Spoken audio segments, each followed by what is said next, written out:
Shalom sahabat Kalimatullah dimanapun berada. Apa kabar sahabat Kalimatullah semua?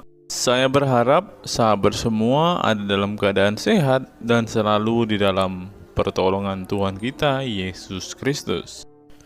Terus dukung perkembangan channel ini dengan cara like, komen, dan subscribe.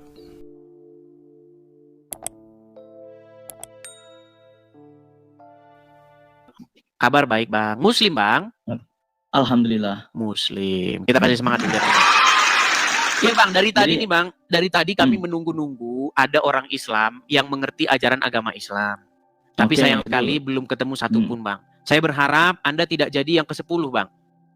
Ya, saya berharap.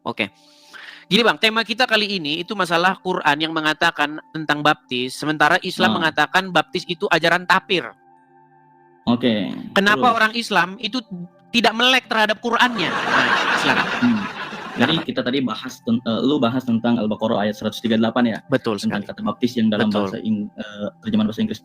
Nah, jadi dalam bahasa Indonesia ya, terjemahan dari Sifatullah itu banyak tafsir ya.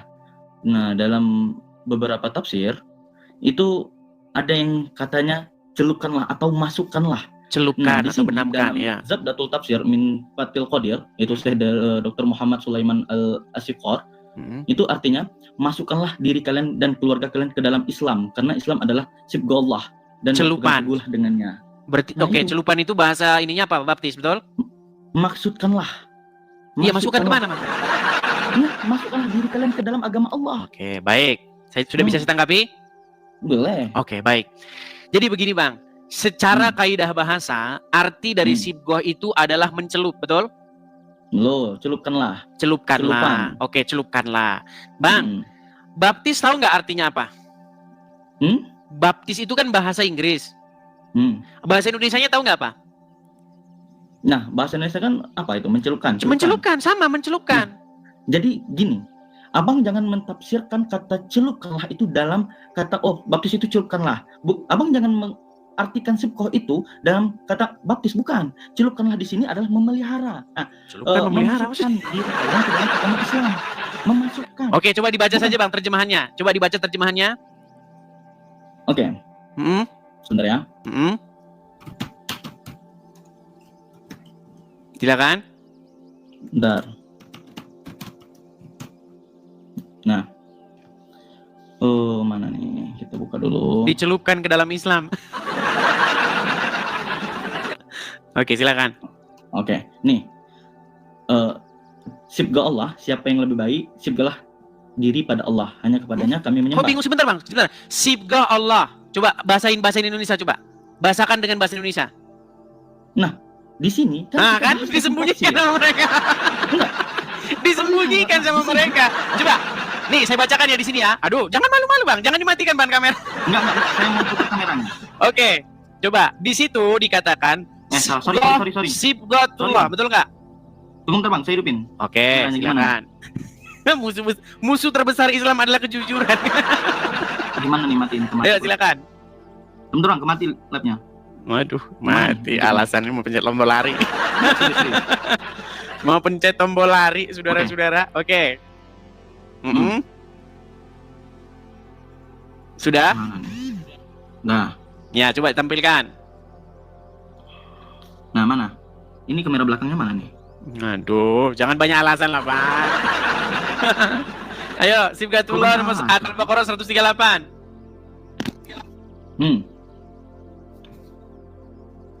Jadi, kalau dalam mana, Pak? Katanya mau ditampilkan mana? Ayo tampilkan dulu, Oke. Nah, ini. Nah, di sini. Oke, coba ditempelkan, didekatkan, kemudian coba diterjemahkan kata per kata, ayo. Sibghah Allah, siapa yang lebih baik dari sebentar Bang. Sibghah Allah, sebentar Bang. Sibghah Allah, coba bahasa Indonesia itu. Bahasakan ke dalam bahasa Indonesia. Sibghah Allah itu apa? Nah, jadi gini, sibghah Allah. Jangan jadi gini, terjemahin Bang. Sibghah Allah, coba terjemahin. Sibghah Allah itu apa terjemahannya? Coba. Sibghah Allah. Tunggu ya. Bingung. Nah, kok Makanya tidak diterjemahkan sama mereka teman-teman, karena kalau diterjemahkan takut. Coba ayo terjemahin. Oke, di sini. Sibgha Allah apa Bacanya. terjemahannya? Apa terjemahan dari Sibgha Allah? Bacanya celupan, oke. Celupan. Nah, Itu dalam baptisan, ayat ini Bang. maksudnya Baptis. adalah agama. Nah, ini Oke, apa Oke. itu celupan Allah itu maksudnya gimana? Apa maksudnya celupan Allah itu? Nah, jadi saya bahas tentang tafsir dari la yadabbaru ayatiyah. Tafsir.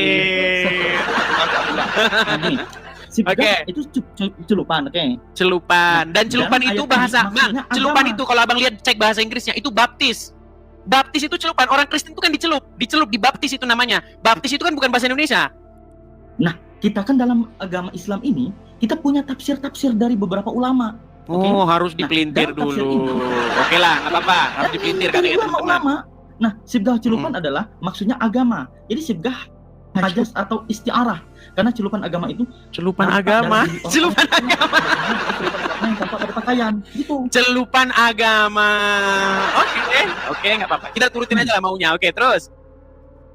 Nah, itu. Gimana maksudnya dicelupin ke agama itu maksudnya gimana? Astagfirullah. Oh, Celupan. astagfirullah. Jadi gini.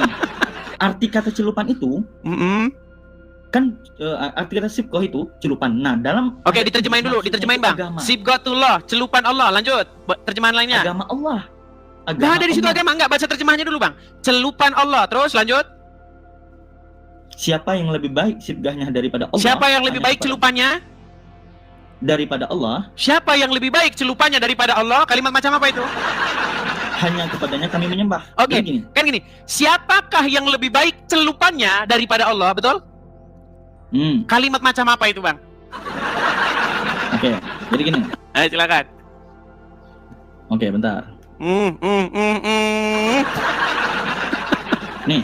Sebentar Bang, saya kasih tahu. Abang mau saya kasih tahu nggak seluk beluknya? Mau nggak saya kasih tahu Nah, seluk oke, beluknya? silakan. Coba. Nih, saya ajarin. Makanya saya ajarin Bang. Gini. Sebenarnya Bang, biar Abang tahu asal usul agama Islam itu dari mana. Gini Bang, gini. Dulu itu ada orang Yahudi dan Nasrani. Oke. Nah, Muhammad ini dia kan nggak punya agama, ya kan? Nah, dia ini bikin agama baru.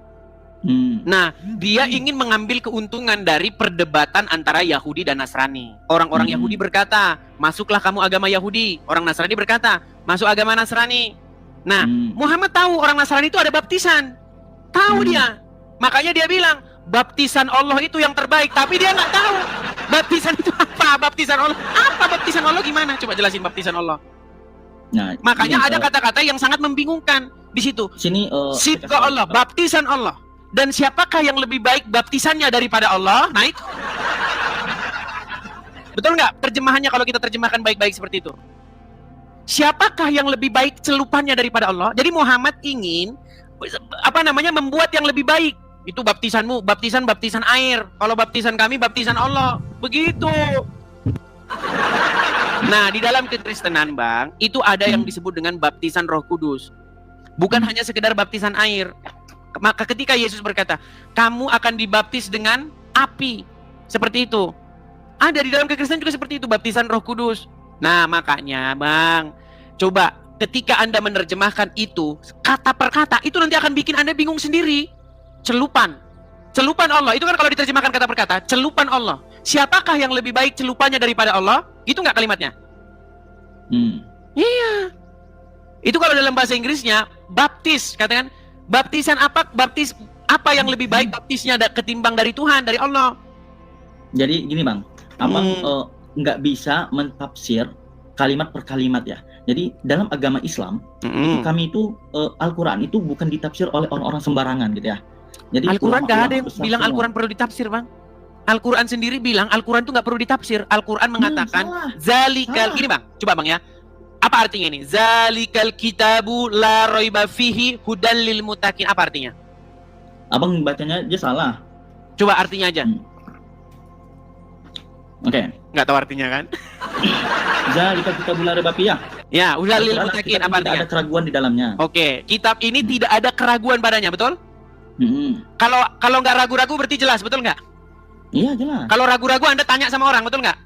Betul. Ah, sekarang Anda dapati Quran itu jelas atau Anda perlu tanya sama orang? Nah gini, nah saya jawab pertanyaan Anda. Kenapa perlu penafsiran. Oke, orang Indonesia itu apakah melek huruf semua? Melek huruf gimana maksudnya? Ngerti bahasa Arab? Oke, baik, saya turuti. Saya Oke. turuti. Saya turuti. Ngerti bahasa Karena Arab? mereka yang ngerti bahasa Arab jadi belajar ke mereka gitu. Tunggu ya, kenapa diterjemahin, kenapa ditafsirkan? Bahasa Arab itu banyak salah huruf aja, salah tasdid aja, salah arti. Ya hurufnya kan di situ nggak berubah, Bang. Kita yang baca yang ini, tapi huruf ditulis itu kan nggak berubah kan? Iya, kan Oke, jadi jangan mempermasalahkan salah huruf. Orang yang tertulis tetap sama. Gini, para penafsir tadi Abang sudah mengakui, para penafsir sendiri berbeda pendapat nggak? Oke, para penafsir berbeda pendapat. Artinya terdapat keraguan-raguan antara penafsir yang satu dengan penafsir yang lain, betul? Berarti ayat itu bisa dimani nggak?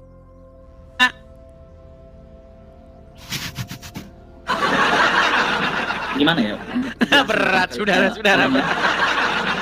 Intinya gini, Quran itu tidak ada keraguan padanya. Petunjuk bagi orang-orang yang bertakwa. Ini klaim dari Al-Quran. Sementara untuk membahas ayat baptis ini, sibghah ini tadi, Anda sudah bilang, menurut mufasir ini begini, menurut si fulan begini, menurut ini begini. Beda-beda. Perbedaan itu adalah indikasi keraguan, yang saya baca, indikasi ketidakpastian. dari beberapa yang saya baca, satu poinnya, Sabka itu adalah agamanya Allah. Kok sibghah jadi agama? Udah dibilang celupan kok. Iya, celupan. Betul, bahasa Oke, celupan itu bahasa Inggrisnya apa, Bang? Apa bahasa Inggrisnya mencelup? Agama. Oke, bahasa Inggrisnya apa mencelup itu? Yang mana gua tahu? Ya baptis, Bang, baptis. Emang? Ya Allah. Gimana sih ini orang ini? Bang, bahkan itu ada di dalam terjemahan Al-Quran yang lain. Nih ya, Bang ya. Di dalam terjemahan Al-Quran, misalnya nih. Aduh, sorry teman-teman ya, sorry. Nih, Al-Baqarah 138. Saya bukakan Al-Quran yang ada dalam terjemahan bahasa lain. Itu ada kata baptism ya. Nih. Sebentar Bang ya. Ini Al-Quran yang lama ya teman-teman ya. Kalau Al-Quran yang baru memang itu sudah dihilangkan. Kalau dalam Al-Quran yang lama masih ada. Nih. Mana? Saya kasih contoh nih. Sebentar. Banyak sekali iklannya ini. Oke. Sebentar. Sebentar ya teman-teman ya, sebentar. Nih, saya baca Ini lagi ya, akan Tafsir Al-Madinah Al-Munawwarah. Boleh. Penguasaan saya Profesor Dr. Imad Zahir Hafiz. Profesor Fakultas Al-Quran Universitas Islam Madinah. Dia menjelaskan bahwa tafsirnya, hai Muhammad, katakanlah kepada orang-orang Yahudi dan Nasrani, ini artinya berpeganglah pada agama Islam yang merupakan agama Allah. Nah, karena tidak ada agama yang lebih baik dari Islam dan kami benar-benar mengesahkan Allah. Nah, itu maksud dari tujuan ayat tadi tuh gitu. Nyampe nggak kira-kira? Nggak ada di situ celupannya, di mana dibikin? Astagfirullah. Iya, celupannya kenapa dihilangkan? Nih, lihat nih ya, nih saya putarkan nih, udah ketemu nih terjemahannya nih. Saya balik ya Bang ya, nih Bang, lihat nih. Kelihatan Bang? Ini terjemahan Piktol, terjemahan Qorai nih. Nih, the baptism of Allah and who baptizes better than Allah. Nah, lihat nih. Baptisan mana yang lebih baik daripada baptisan Allah? Iya Bang. The baptism of Allah, ini terjemahan ini. Ini terjemahan kalian ini. Nih, Al-Baqarah nih, Quran surat yang kedua ayat 138 nih. Ada terjemahan Ahmed Ali nih.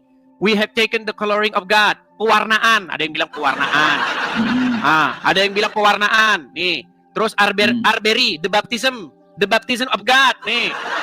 And who is there that the baptizes nih. Ada tuh baptis. Lihat nih, terjemahan apa lagi? Arsyad. Nih, banyak terjemahan nih. Nih, Hailil Khan, nih. Sibghah, nggak diterjemahin ini. Kata sibghah ini kalau diterjemahkan teman-teman, nanti Isam bisa bangkrut. Lihat ya. Nih. Hilal. Makanya nggak diterjemahkan. Coba baca Hilal Enkan tuh. Hilal. Iya nih Hilal. Sibghah, our sibghah. Nih. Religion dalam kurung Bang. Iya, ini tuh pendapat dia. Nah, berarti itu pendapat si dia. Iya, oke, sekarang kita lihat terjemahan yang lain. Ada nggak di sini terjemahannya mengenai baptism? Nih, coba nih dalam terjemahannya ada dua terjemahannya. Qorai, nih Karai, nih the baptism of Allah and who baptizes better than Allah. Tuh, ada kan? Tuh, baptis. Nah, jadi gini. Nih, terus jadi nih terjemahan gini ya. Sakir nih, Sakir. Nih, The baptism of Allah nih, terjemahan Syakir banyak bang. Nih, baptis. Kalian bilang baptis ajaran tapir, ternyata Allah ada baptisannya. Aduh. Oke, sekarang gini bang. Intinya, kita jangan debat bang. Intinya, kata baptis itu ada di dalam Al-Quran terjemahan, betul? Enggak, kalau di Nah, kan? Al-Quran kan enggak ada. Berat ini. Tapi gini bang, ya. Intinya ada terjemahan-terjemahan Al-Quran yang menerjemahkan kata sibghah itu sebagai kata baptism. Dan itu paling akurat. Kenapa? Karena konteks daripada ayat itu perdebatan orang Islam dengan orang-orang Yahudi dan Nasrani. Dan baptis itu ajaran orang Yahudi dan Nasrani.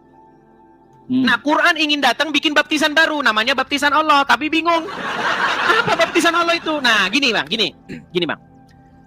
Maksud saya, ajaran baptis itu ada di dalam Al-Quran. Yang tidak ada itu ajaran sunat. Setuju nggak bang? Ya. Nah, pertanyaan saya, kenapa sekarang orang Islam malah mempraktekkan ajaran yang nggak ada di Quran? Contohnya sunat. Sunat itu nggak ada bang dalam Quran. Kami sunat itu membersihkan diri. Mari dong ditanya, bang, bukan itu. Di dalam Quran Yesus itu nggak ada sunat, betul nggak? Betul. Kenapa kalian malah sunat sementara yang di dalam Al-Quran yang ada itu baptis? Ayo. Saya mau nanya sama kamu. Tahu manfaat sunat nggak? Bang, kalau dalam ajaran agama sunat. Islam, sunat itu orang Islam itu untuk kebersihan. Nggak ada hubungannya dengan ajaran Abraham. Makanya orang Islam kalau sunat ajarannya untuk kebersihan. Di dalam ajaran agama Yahudi, di dalam kitab Taurat, sunat itu dilakukan pada waktu berumur 8 hari. Pada waktu umur 8 hari, setiap laki-laki yang lahir di tengah-tengah rumahmu harus disunatkan. Itu menurut hukum Yahudi. Nah, Islam datang, dicolong ajaran sunat ini. Makanya sunatnya umur 12 tahun. Ditanya fungsi sunat apa? Fungsi sunat untuk bersih-bersih. Aduh, berat. Sunat itu sunnah. Kami itu berpegang teguh kepada sunnahnya Nabi. Nah, kami pegang teguh kami Al-Quran dan hadis. Iya, maksud saya gini bang, intinya di dalam Al-Quran tidak ada kata sunat, tidak ada perintah untuk berkitan. Bahkan orang Islam pun ditanya kitan itu apa, jawabannya kitan itu untuk kebersihan, nggak ada hubungannya dengan Abraham. Nah, yang ada jelas-jelas, yang ada terang-terangan di dalam Quran itu baptis, tapi di dalam terjemahan nggak diterjemahkan, dibiarkan saja gitu sibghah. Jadi gini, kamu berkata tentang sunat, kita di Islam nggak diajarkan Al-Quran. Oke, kenapa kami mengambil sunat? Itu kan kami berpegang teguh kepada hadis dan Quran. Iya, hadis kok Quran. Di Quran nggak ada sunat. Nah, hadis. Iya, makanya saya bilang kitab suci kalian itu sesungguhnya kitab suci hadis karangan Bukhari. Kitab suci hadis karangan Bukhari. Oke, sekarang saya tanya, mana yang lebih kitab yang lebih menjelaskan, Al-Quran atau hadis? Beda bang. Ditanya beda. apa? Jawabnya apa bang? Bang Kaizan, Bang, beda. perhatikan pertanyaannya. Mana kitab yang lebih menjelaskan, Al-Quran atau hadis? Al-Quran. Di Quran mana? Hadis itu ada. Sebentar bang, pelan-pelan bang. Pelan-pelan bang. Hadis Oke, itu bang berisi ajaran-ajaran monyet. Lu nggak percaya? Lu nggak percaya? Bang, rekam datang Badanu bawa ke Mabes Polri. Di dalam hadis itu ada ajaran monyet. Lu nggak percaya? Mau saya tunjukkan? Mau saya tunjukkan ajaran monyet di dalam Quran? Di dalam hadis. Bang, oleh Nabi. Anda tidak senang kitab yang dari Allah. Anda lebih senang pelajaran yang diambil dari monyet.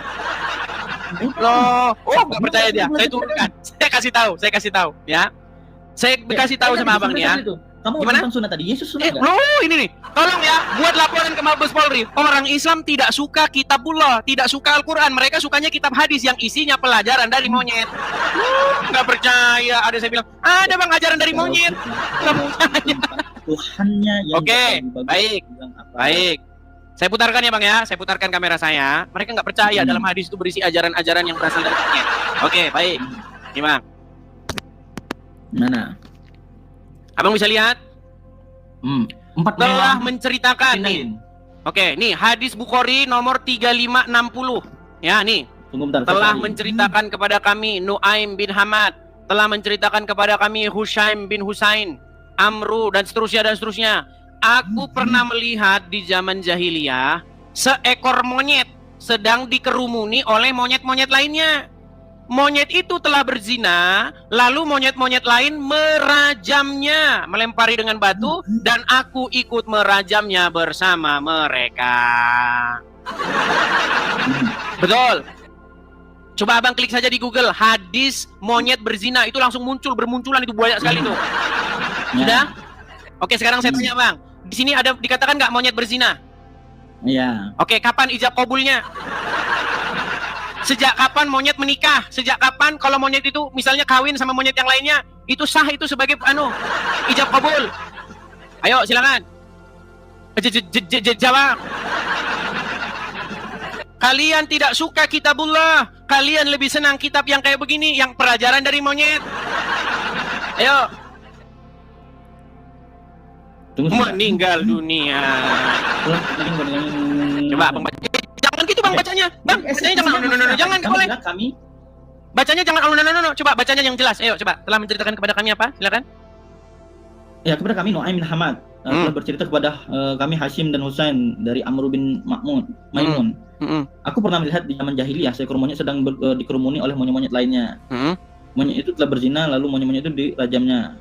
Oke. Lalu sekarang kalau umat muslim kalau ada berzina hukumnya rajam, betul? Kalau ada seorang muslim berzina, menurut hukum Islam hukumnya dirajam, betul? Itu terinspirasi dari mana? Oh, bukan monyet. Kalian terinspirasi dari monyet. Ini kan hadis. Bang, ini kan hadis. Tadi Anda bilang kita harus mengikuti hadis karena kitabullah tidak lengkap, tidak jelas, betul? Karena orang muslim tidak puas.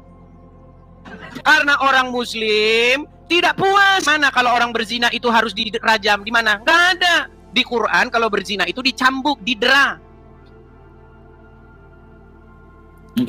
Oke, sekarang coba. Ternyata hukum rajam itu asal usulnya dari monyet. Dan dia bilang katanya ada monyet berzina. Pertanyaan saya, sejak kapan monyet tuh nikah resmi? Sejak kapan? Namanya ayam, monyet, itu nggak memang begitu hidupnya bebas. Istrinya ganti-ganti, makanya jangan seperti ayam. Cerai, nikah lagi, kawin lagi, istrinya kesana lagi, balik lagi, macam ayam.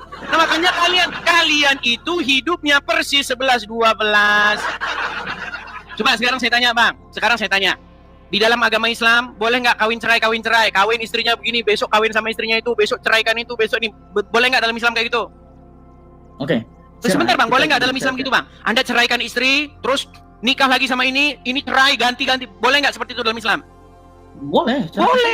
Boleh. Ayam, sekarang saya tanya, ayam boleh nggak besok kawin sama ini, besok kawin sama itu, boleh nggak ayam? Ya sesuai kehidupan ayam lah. Iya, makanya itu. Nah, sekarang begini, sebentar bang. Nah, daripada bang, di dalam Kristen itu pernikahan itu sangat sakral bang, nggak boleh main-main. Makanya sebelum nikah itu ada yang namanya pranikah. Nggak main-main bang, di Kristen itu ada yang namanya step-step. Bagaimana? Emang Islam nggak ada pranikah? Mana ada? Kalau kata Abdul Somad bilang pernikahan itu ada ijab, ada qabul, sah. Mana ada pranikah, orang bebas. Bahkan kalau abang pergi ke puncak Bogor, udah, istri di rumah, taruh abang istri di Medan, abang pergi ke puncak Bogor dalam waktu sebulan, ya kan? Menurut ajaran agama Islam, dengan duit yang kamu miliki, Anda bisa cari istri. Dengan duit yang Anda miliki, saya tunjukkan ayatnya dalam Al-Quran. Dihalalkan bagimu mencari istri-istri dengan duit yang kamu miliki. Jadi abang bisa nikah di puncak Bogor, nikah 4 hari. Saya berikan kamu mahar 10 juta, nikah kamu dengan kamu selama 4 hari. Itu namanya kawin kontrak, namanya nikah mut'ah. Indahnya agama Islam. Makanya banyak tuh di puncak Bogor bang, orang nikah kontrak, kawin kontrak, ada filmnya bahkan. Ketinggalan zaman, saudara-saudara. Kita tentang Kristen tadi ya, saya ingin tahu. Sebentar gini, kita kembali ke hadis tadi. Itu. Tadi kan di situ ada monyet-monyet berzina, betul? Pertanyaan saya sama abang, sejak kapan monyet tuh ada ijab kabul, kok berzina? Meninggal dunia. Ya. Gimana? Kenapa abang lebih senang terinspirasi dari ajaran-ajaran yang bersumber dari monyet? Kenapa? Ya, Kenapa abang gimana tidak memuaskan dirimu dengan kitab yang diturunkan oleh Allah? Kenapa? Kenapa orang Islam tidak merasa puas dengan Al-Quran sehingga lari ke kitab yang isinya itu tadi? Ada terinspirasi dari monyet. Kamu tahu nggak esensi dari Silakan jelaskan kepada tadi? saya. Monyet berzina, silakan. Nah, esensinya, maksudnya kita bukan ambil dari siapa, tapi tujuannya apa? Itu yang diambil. Oke, betul nggak di situ ada monyet berzina? Nah, tujuan dari itu adalah dirajam, oke? Nah, Iya, dirajamnya itu karena ada monyet yang mengambil istri monyet lainnya, betul? Pertanyaan saya, kapan monyet itu nikah sah resmi? Sehingga, oh monyet ini istrinya ini, monyet itu istrinya ini. Begitu sejak kapan? ya, jikalau kita bisa berbahasa hewan, mungkin mereka ada budayanya. Ya kan? Karena kita Ada nggak ngerti bahasa budayanya. mereka. Berat ini saudara-saudara. Nah. Oke. Hah? Karena kita nggak ngerti bahasa hewan, mungkin dalam bahasa hewan dia ngerti. Oke. Jadi hewan pun ijab kabul ya, monyet pun ijab kabul ya. Ya nggak tahu lah, kan itu bahasa mereka. Nah, barangkali ada. Berarti monyet punya KUA, Bang? Gitu. Emangnya saya mau nanya kamu, Enggak, sebentar Bang. Sejak kapan monyet itu gini Bang, ayam berzina nggak ayam itu? Ayam itu bisa dibilang berzina nggak? Ya nggak tahu saya. Nggak tahu saya. Ya nggak tahu. Karena kita nggak tahu bahasa. Oh, tanya saya. Kecuali kita turun tahu bahasa ayam, baru Gimana? kita tahu. Sama ayam Oke lah, berarti nggak baiklah. tahu. Oke, baik ya. Oke lah. Gini intinya begini Bang. Artinya itu terinspirasi dari monyet, betul? Oke, artinya orang Islam mereka belajar kepada monyet, betul? Enggak belajar. Loh, dari monyet. gimana? Coba dibaca dulu Bang. Abang baca lagi lah, yuk baca lagi. Baca. Baca lagi. Silakan dibaca. Jangan malu-malu Bang, baca. Oke, sudah. Enggak, dibaca dulu biar orang dengar dong. Orang kan belum pada dengar. Ayo, baca. Yuk. Ya, intinya itu. Oke, dibaca dulu. Intinya pada zaman Aku melihat. Oke. Ada monyet yang berzina, kemudian dirajamkan oleh teman-temannya. Iya, Oke. dirajamkan. Dan umat muslim meniru itu, betul? dalam terjemahan. Oke, umat muslim sekarang meniru itu, betul? Artinya umat muslim terinspirasi dari monyet, betul? Artinya itu ajaran monyet, betul nggak? Itu ajaran monyet, betul nggak? Enggak ajaran monyet. Itu kan, bukan? Terus siapa yang ngajarin? Siapa? Oke, saya tanya. Siapa yang menginspirasi untuk merajam orang yang berzina? Oke, betul. Monyet gimana? Nabi Muhammad waktu itu melihat monyet. Oke. Maaf. Nah, itu pelajarannya bagus, diambil. Oke, jadi intinya terinspirasi dari monyet, betul? Nabi Muhammad waktu itu. Iya, berarti terinspirasi dari monyet, betul? Iya, benar. Nah, sudah Iya, nggak diakui. masalah. Kata Nabi. Oke. Perkataan Artinya Nabi. begini Bang, artinya Anda menganggap kitabullah itu kurang, lalu Anda mengambil pelajaran dari monyet, betul? Enggak. Noh, gimana sih? Gimana? Oke, berarti umat muslim tidak mencukupkan dirinya dengan kitabullah, betul? Bedain Al-Quran dengan hadis. Umat muslim Bedain. percaya kepada hadis nggak? Percaya. Oke, menurut umat muslim mana yang lengkap, hadis atau Quran? Sama-sama lengkap. Sama-sama lengkap. Mana yang lebih tinggi, Al-Quran atau hadis? Al-Quran. Al-Quran. Di dalam Al-Quran ada nggak perintah sunat? Dalam Al-Quran. Oke lah Bang, oke lah. Bang, gini Bang, gimana kalau kita berikan kesempatan Saya mau kepada tanya sama muslim yang kamu lain? dulu. Saya mau Karena tanya sama nanti, kamu. Tolong jawab ya. Tolong jawab satu-satu aja. Tolong jawab. Silakan. Yesus Dia sunat. bertanya. Sunat. Yesus itu sunat. Nah. Umur 8 hari Yesus disunat. Kenapa? Yang nggak sunat tuh Muhammad. Kenapa Yang tidak sunat tuh Muhammad. Kristen. Oke, nanti. Kamu mau klaim Muhammad nggak sunat, bebas nanti. Ya karena ada 3 Kenapa? riwayat yang meriwayatkan Muhammad sunat. Saking bingungnya saya Nanti. simpulkan bahwa Muhammad nggak sunat. Nanti saya mau bertanya dulu nanti. Silakan. Nanti. Saya mau tanya dulu satu dulu. Silakan. Oke. Kamu ngikut Yesus. Oh jelas dong. Namanya Kristen itu, inti daripada Kristen itu adalah mengikuti apa yang diajarkan, Oke. yang diperintahkan oleh Tuhan Yesus. Itu inti Kristen. Oke.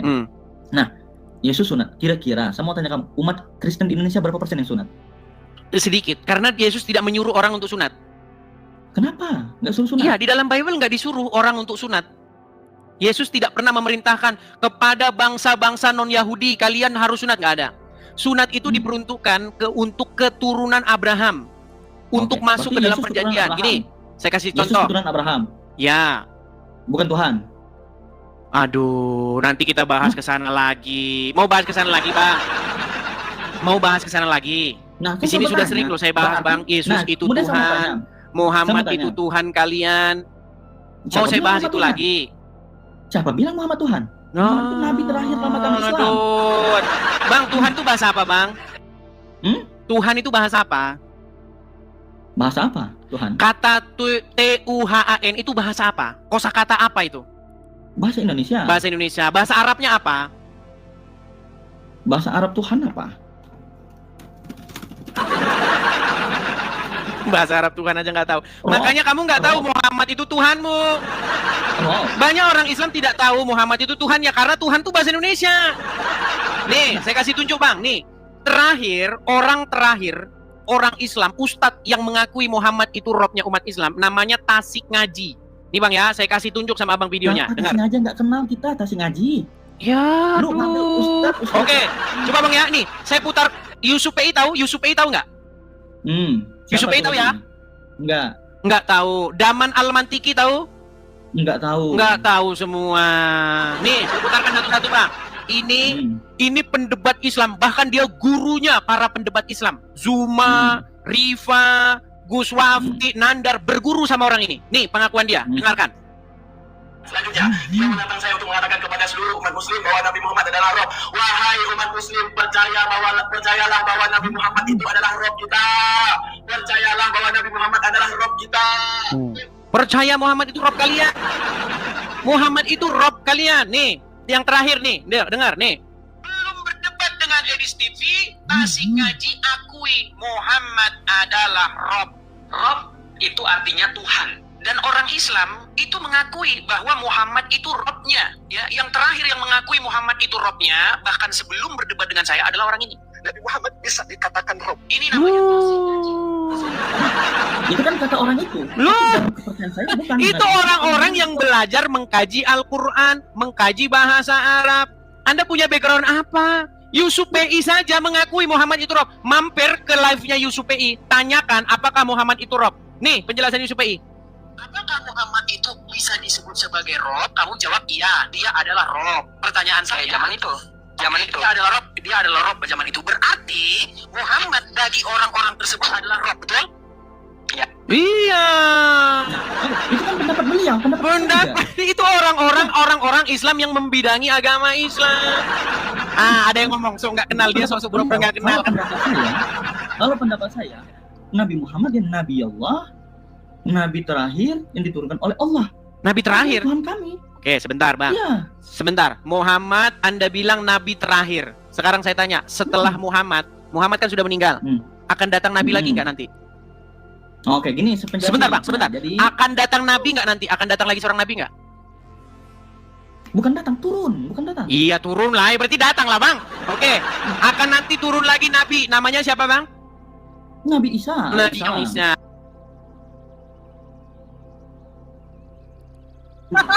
Nabi Isa kan belum mati, kocak. Coba Bang, saya ulangi lagi nih Bang, saya ulangi. Ya, jadi Sebentar Bang, saya jelasin pada setelah dulu. Muhammad, apakah akan datang lagi seorang Nabi? Turun. Bukan Oke, akan turun lagi nanti Nabi setelah Muhammad? Benar. Oke, berarti setelah Muhammad masih ada Nabi lagi? Enggak. Aduh, gimana lagi? Oke, gini. Aduh, berat. Udah Oke Bang, di bawah dulu, nanti saya sakit kepala Bang, bodrek nanti habis ini. Dan tidak bisa tanya. Oke, silakan, kasih kesempatan, Oke. silakan. Jadi, sebelum Nabi Muhammad, Nabi siapa? Sebelum Nabi Muhammad banyak nabi menurut agama Islam. Ada Sebelumnya, Isa, sebelum Nabi ada Muhammad, Isa, Nabi ada Yahya, ada Ilyas, ada ke-24. Daud dan lain sebagainya. Nabi 24, Nabi ke-24. Agama Islam. Oke, Siapa? terus Nabi ke-24 siapa? Nabi ke-24 menurut orang Islam tuh Muhammad. Kok Muhammad? Oh, Isa, ya Isa. Nah, Isa Al-Masih. Ya, Isa alaihissalam. Isa alaihissalam itu tidak mati. Tidak mati. Oke. Berarti masih datang lagi, betul? Nabi Isa Akan datang lagi diangkat nggak? oleh Allah. Ya. Akan datang lagi nggak Nabi Isa? Iya datang, tapi Datang kan lagi. duluan Berarti Nabi siapa Isa Nabi yang datang daripada terakhir? Muhammad. Berarti siapa Duluan Nabi yang datang Isa terakhir? daripada Muhammad. Oke, gini. Aduh, berat. Gini. Oke. Berat, saudara. Gini, Sulit Bang. Dengar Bang ya, dengar Bang. Kamu nggak Saya mau kasih terima, perumpamaan, kamu nggak mau Bang. terima. Saya kasih perumpamaan. Allah, Nanti ini kita ikutin narasi agama Islam ya. Kita turutin ini 19.000 loh Bang yang nonton di TikTok Bang, belum di YouTube Iya. Bang ya. Bang, setelah Allah mengutus Muhammad, apakah Allah akan mengutus lagi seorang nabi untuk datang ke bumi? Terima kasih. Pray with me, makasih Kak, pray with me. Setelah Allah mengutus Muhammad sebagai nabi, apakah Allah masih mengutus lagi nanti nabi untuk datang ke dunia ini? Oke, saya jawab dulu. Bang, dijawab dulu. Kayaknya. Apakah Allah masih mengutus lagi? Mengutus. Oke, Ya, mengutus lagi. menurunkan Siapa lagi. namanya? Sudah menurunkan lagi ya, karena dia. Oke, masih- siapa namanya nabi yang akan Nabi. diutus setelah Muhammad? Enggak, nabi yang diutus setelah Muhammad bukan nabi. Oke, sebentar nih. Muhammad Itu sudah masih meninggal. hidup, Sebentar bukan Bang, kita pakai waktu ya. Kita pakai waktu. Muhammad sudah diutus tahun 700 Masehi. Udah. Oke, setelah taruhlah Isa besok akan datang. Setelah Muhammad meninggal 1500 tahun kemudian datang lagi seorang nabi, namanya Nabi Isa. Berarti Allah mengutus lagi nabi setelah Muhammad meninggal, betul? Bukan mengutus, menurunkan. Berarti nggak diutus? Ya, menurunkan. Oh, berarti besok Isa datang bukan sebagai utusan Allah? utusan Allah. Utusan Allah. Berarti Isa diutus Allah nggak? Tetapi Isa duluan daripada Muhammad. Iya, duluan. Tapi habis setelah Muhammad datang lagi Isa, betul? Betul, karena dia masih hidup. Iya, berarti diutus lagi nggak Isa? 2 kali berarti dia diutus, betul? Ya, karena Diutus 2 satu kali. agama Diutus Islam sebelum dan ya. sesudah Muhammad, betul? Mm-mm. Oke, berarti Isa diutus sesudah Muhammad juga, betul? Ya. Iya, berarti siapa kalau gitu nabi yang datang untuk terakhir kalinya? Yang terakhir kali diutus kepada umat manusia siapa? Terakhir kali diutus. Ya, Nabi Isa nanti. Untuk memperjelaskan kepada Berarti umat Kristen berarti siapa yang nabi terakhir? Ajaran yang diberikan kepada. Oke, terserah lah itu nanti mau ngapain. Itu kita nggak usah bahas dulu mau ngapainnya. Berarti nabi terakhir siapa? Muhammad. Aduh, Nabi terakhir. Ya, karena Nabi Isa kan masih Nabi hidup, terakhir. ya kan? Berat saudara-saudara. Nabi Isa kan masih hidup. Bang, setelah Nabi Muhammad masih ada Nabi Isa datang. Berarti yang terakhir kali Allah mengutus siapa? Bukan gimana ya? Gimana ya? Berat saudara-saudara. Dia mengutus Nabi Isa ya untuk Untuknya nanti Bang, itu bilang untuk membunuh babi, entah apa salah babi ya kan? Untuk mematahkan salib dan kemudian untuk membebaskan pajak. Nah, intinya yang terakhir kali diutus oleh Allah setelah Muhammad dan setelah itu tidak ada lagi nanti nabi adalah Isa, betul? Betul. Betul. Berarti nabi yang terakhir siapa? Nabi Muhammad. Muhammad lagi. Iya, kamu gimana ya otak kamu? Kamu Aduh, framing berat ya? ini, berat. Oke, saya buat umpama Bang. Saya buat umpama. Gini, saya Allah nih. Oke? Saya utus Jokowi ke Indonesia. Nah, terus habis itu Jokowi meninggal. Datang kembali kepada saya, oke? Nah, terus saya utus Prabowo. Terus saya utus lagi Jokowi. 2 kali Jokowi ini saya utus. Setelah itu saya tidak mengutus siapa-siapa lagi. Pertanyaan saya, utusan saya yang terakhir siapa? Oke, gini ya, gini. Sebentar, Beda jawab dulu. konteks. Utusan saya yang terakhir Beda konteks. kepada Bang, Beda pelan-pelan Bang. konteks. Pelan-pelan Bang ya, pelan-pelan. Beda Utusan konteks. saya yang Beda terakhir konteks. kepada Nggak bangsa bisa Indonesia siapa? disamain. Beda konteks. Beda konteks. Iya dong. Oke, berarti siapa yang diutus untuk terakhir kali ke muka bumi? Terakhir kali ke muka bumi. Oke, Nabi Isa. Benar. Nabi Kata kamu, Isa. Berarti akan siapa turun utusan dari terakhir? langit. Berarti utusan terakhir siapa? Utusan terakhir. Ya Nabi Isa Berarti Muhammad sebagai utusan terakhir hanyalah bohong belaka. Makasih, pray with me. Terima kasih. Salah. Loh, gimana? Karena Nabi Isa akan menjelaskan ajaran-ajaran sesat yang dibuat oleh para Paulus. Ya, berarti dia berarti utusan terakhir, betul? Untuk Jangan untuknya dulu, jangan untuknya. Berarti untuknya itu whatever lah ya. Untuknya itu terserah. Sebentar. Masalah dia mau ngapain, mau dia mau nyangkul, mau dia apa terserah. Gini. Pertanyaannya, berarti yang diutus untuk terakhir kalinya berarti Isa, betul? Karena dia masih nyambung dengan kan sebelum Nabi Muhammad. Ya, berarti siapa yang terakhir? Oke, Nabi terakhir itu Nabi Muhammad. Oke lah Bang. Nanti saya tahu gini Bang, saya tahu mungkin di hadapan 19.600 orang mungkin Abang malu. Tapi nanti Abang Kok belajar malu? lagi ya. Loh, gimana nggak malu Bang? Udah jelas-jelas kayak begitu. Jelas. Kamu itu memframing netizen kamu gimana ya? Kok framing sih Bang? Itu nggak framing Bang. Kok framing bagaimana? Framingnya di mana? Gini ya. Framingnya logika di kamu mana, itu Bang? beda. Logika kamu itu menyesatkan. Kok menyesatkan? Iya. Sebentar, YouTube saya ternyata layarnya kecil, teman-teman. Ada 5.600 orang di YouTube. Sebentar, saya besarkan dulu layar YouTube saya. Silakan Bang, berbicara. Oke. Kamu Yahudi itu apa bagi kamu? Bagi umat Kristen. Kenapa umat-umat Kristen di Indonesia ini selalu mengagung-agungkan Yahudi? Kok hilang?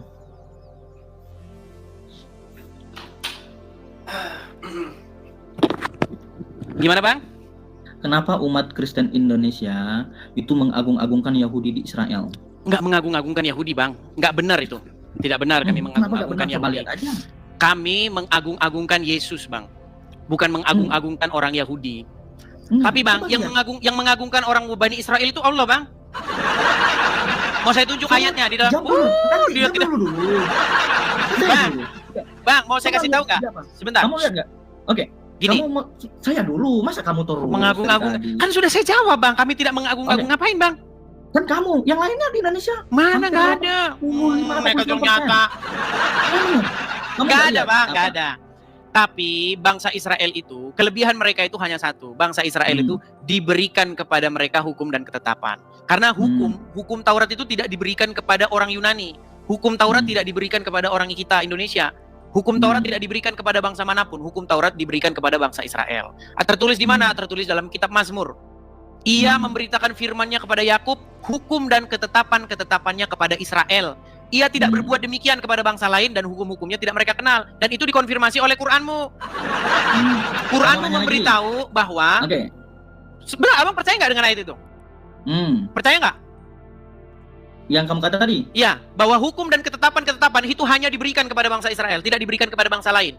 Lalu dari bangsa Israel itulah hukum-hukum diberitakan kepada bangsa lain.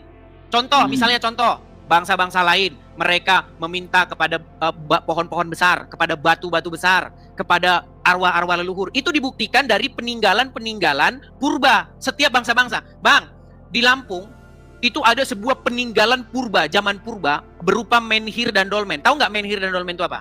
Enggak tahu. Nggak tahu. Dulu waktu kelas 1 SMP tidur di sekolah. Dengar Bang, saya kasih tahu. Sebentar Bang. Menhir dan dolmen itu adalah sebuah meja besar dan sebuah patung besar, di mana dulu nenek moyang kita, leluhur-leluhur kita, mereka biasa seperti itu. Mereka mempersembahkan sesaji, ya, mereka mempersembahkan persembahan-persembahan mereka kepada batu-batu atau kepada pohon-pohon atau kepada arwah-arwah leluhur. Nah, bangsa-bangsa lain hidup dalam kegelapan. Yang mengenal hukum Tuhan itu hanya bangsa Israel. Makanya setelah datang Yesus, pemberitaan tentang kebenaran itu diberitakan kepada bangsa lain. Orang Arab juga termasuk begitu Bang. Mereka penyembah berhala. Setuju nggak dengan Anda? Setuju nggak? Sebelum adanya Nabi Muhammad kan emang Iya, makanya betul kata Bible. Bangsa-bangsa non-Yahudi, bangsa-bangsa non-Israel itu hidup dalam kegelapan. Mereka tidak kenal hukum Tuhan. Wah, jahil. Iya, dan Orang itu jahil. dibenarkan oleh Al-Quran. Nah, masalahnya sekarang, kenapa kalian malah nyembah Tuhan orang Arab? Bang, Saya tanya, Allah kenapa kamu Allah itu Tuhannya Bani Quraisy, betul? Dan kalian mengikuti Tuhannya Bani Quraisy. Sedangkan dalam Al-Quran, Tuhan yang benar itu Tuhan yang dipercayai Bani Israel. Betul nggak? Enggak. No, nggak betul. Baik, saya kasih gambarnya. Tapi ini sebenarnya tema kita hari Mau besok. tanya kamu nanti saya Sebentar tanya. Bang, sedikit Coba Bang, tanya. sedikit nih. Saya punya satu gambar nih. Nih, ini tema kita besok, tapi dia sudah menjawab ini. Ini masih tema kita besok ya. Makanya pantengin terus dong Edis TV ya. Pantengin, jangan lupa follow. Biar kalian info-info terbaru nih ya. Quran berkata, tidak ada Tuhan selain daripada yang dipercayai Bani Israel. Sedangkan Islam berkata, mari beriman kepada Tuhannya orang Quraisy. Oke. Saya mau tanya kamu dulu. Oke. Nah ini dulu nih, tidak ada Tuhan yang dipercayai oleh selain daripada Bani Israel, betul nggak? Betul nggak? Ya. Oh. Lalu kenapa Anda nekat mempercayai Tuhan Bani Arab? Barulah. Lah, gimana Anda ini? Oke, mau saya kasih tahu ayatnya. Bahwa Bani Israel itu dilebihkan daripada segala bangsa. Saya tunjuk. Ini banyak muslim nggak tahu. Saya tahu. Gini. Banyak muslim tidak tahu. Sebentar Bang, biar saya tunjuk ayat-ayatnya. Muslim kan kalau baca Quran nggak dibaca artinya. Itu adalah umat yang disayang oleh Allah. Tapi Kenapa sekarang malah kalian karena benci? dia Iya, kenapa sekarang malah kalian benci? mengingkari ajaran-ajaran yang diberikan oleh Nabi sebelumnya. Mereka itu mengingkari Musa. Sebentar. Mengingkari Isa. Baik, sebentar ya. Saya akan tunjukkan ayat-ayatnya di mana di dalam Al-Qur'an Bani Israel itu dilebihkan daripada segala bangsa. Misalnya di dalam Quran surat Al-Baqarah ayat yang ke-122. Saya bacakan ya Bang ya, saya bacakan. Ini banyak sekali ayatnya nih. Tapi orang Islam malah membenci. Nah, sebentar. Kita Kami kasih nggak benci tunjuk. orang Israel, kami bencinya Yahudi. Lu Orang Yahudi itu. apa ya? Oke, baik, sebentar. Bukan. Saya tampilkan dulu Bang ya. Saya tampilkan. Kelihatan Bang? Coba baca Bang. Mana? Wahai Bani Israel, coba. Coba baca. Ingatlah nikmatku telah berikan kepadamu dan aku telah melebihi. Iya benar. Melebihkan kamu dari segala Benar. bangsa, betul? Betul. Betul nggak? Apa? Betul. Berarti bangsa apa yang mesti dilebihkan dari bangsa-bangsa lainnya? Oke, gini. Aduh, Memang. meninggal. Ya kan? Allah. Bang, Nah, coba baca dulu ini. Anda beriman nggak kepada Al-Quran? Anda Bani beriman Israel. kepada Quran nggak? Sebentar Bang. Anda beriman kepada Quran nggak? Benar, beriman Oke. kepada Al-Quran. Betul nggak bahwasanya Allah berkata bahwa Bani Israel dilebihkan dari semua umat yang ada di muka bumi? Betul? Benar, benar. Oke, coba abang baca dulu. Biar umat muslim pada sadar. Coba. Wahai Bani Israel. Wahai Bani Israel, ingatlah nikmatmu akan Nikmatku. yang telah yang telah aku berikan kepadamu. dan sesungguhnya aku telah melebihkan kepadamu daripada umat-umat di alam ini pada Iya. masa itu. Ditambahin pada masa itu. Inilah saya bilang, mereka ini jago mengedit Al-Quran. Ditambah-tambahin pada masa itu. Memang kalian orang Islam kerjanya merubah-rubah Al-Quran. Al-Quran turunnya kapan? Oh, Pada dirubah-rubah. masa sebelum beliau Oke, saya tunjukkan lagi ayat nih. Di dalam surat Yunus, nih saya bacakan nih ya. Nih, saya akan tunjukkan. Tidak ada Tuhan, sebentar Ayat nih. berapa? Saya tunjukkan, sebentar. Sabar ya, sabar.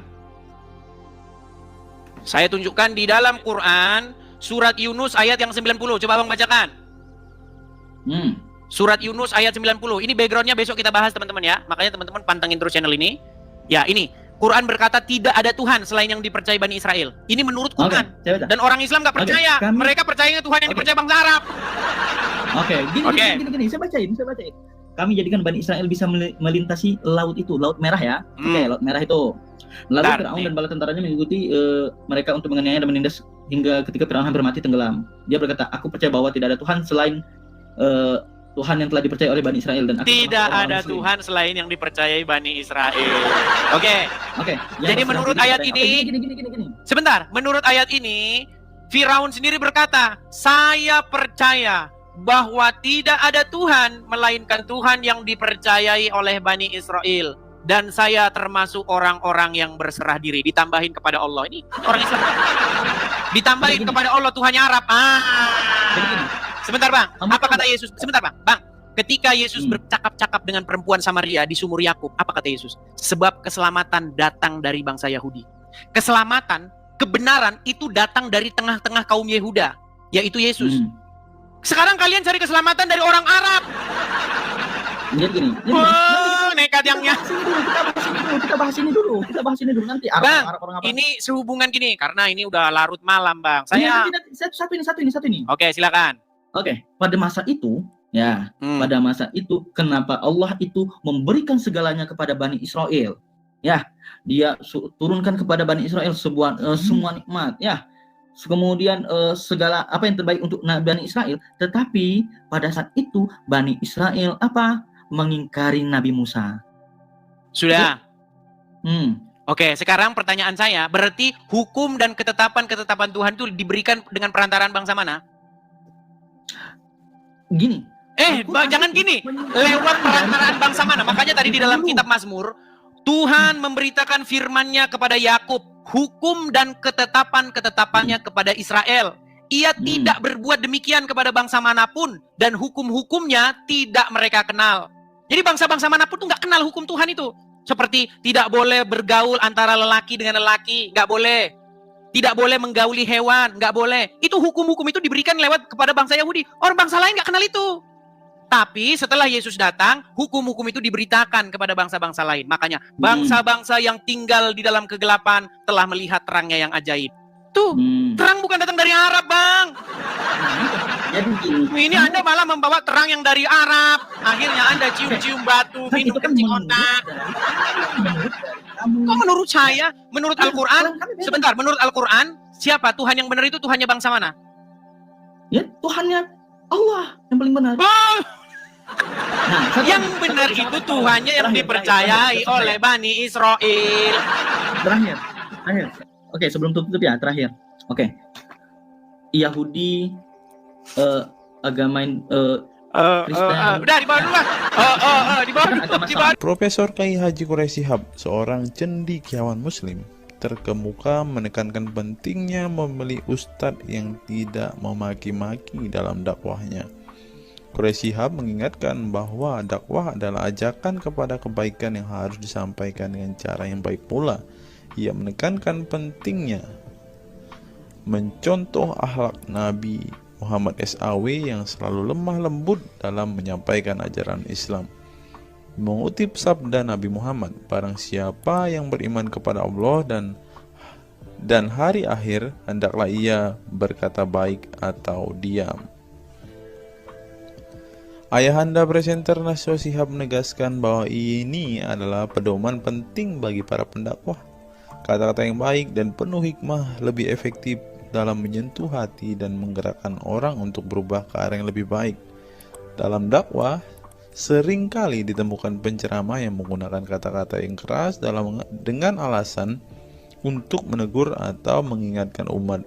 Namun, Profesor Quraisy Shihab mengingatkan bahwa cara ini justru bisa menimbulkan antipati dan menjauhkan orang dari ajaran agama Islam yang seharusnya penuh kasih sayang dan rahmat. Menukil Islam.co, Quraisy Shihab menjelaskan hal yang menarik ketika ditanya seseorang terkait kriteria ustadz yang tepat untuk dijadikan panutan atau sebagai penceramah.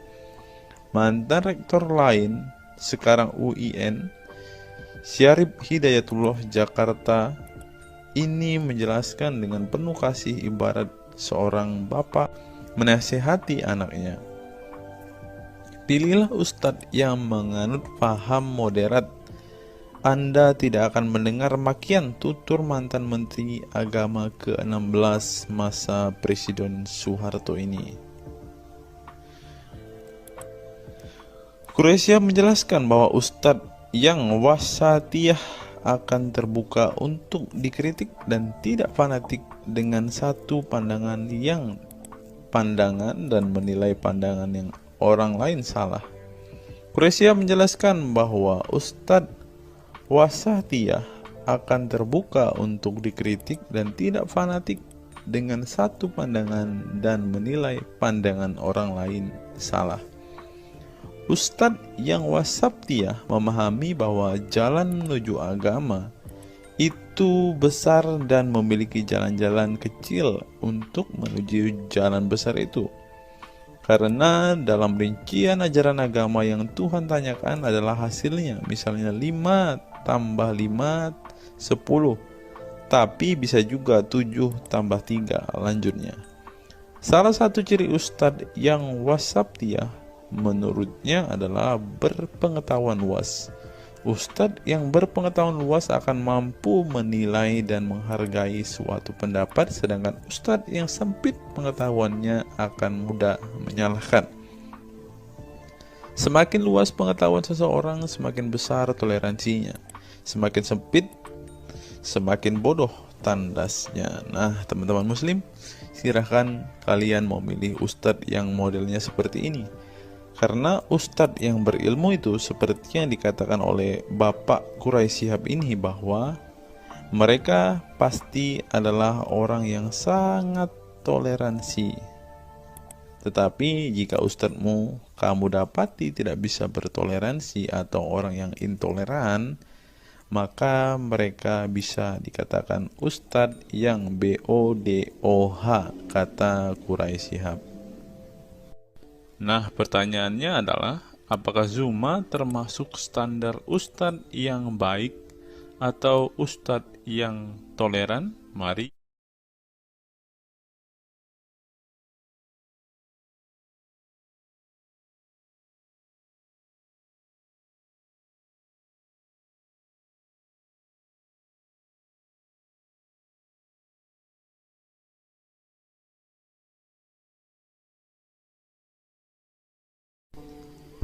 Google, mengapa Rasulullah disebut sebagai nabi penutup?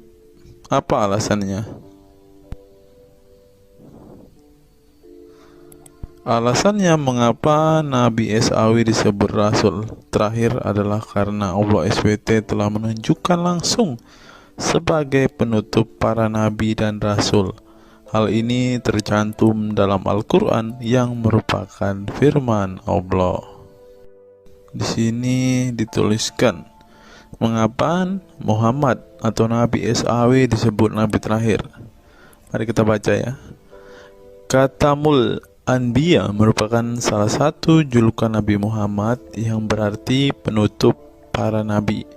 Sesuai dengan firman Allah SAW dalam surat Al-Ashab ayat 40 yang berbunyi, artinya Muhammad itu sekali-sekali bukanlah bapak dari seorang laki-laki di antara kamu, tetapi dia adalah Rasul Allah dan penutup nabi-nabi, dan adalah Allah Maha mengetahui segala sesuatu.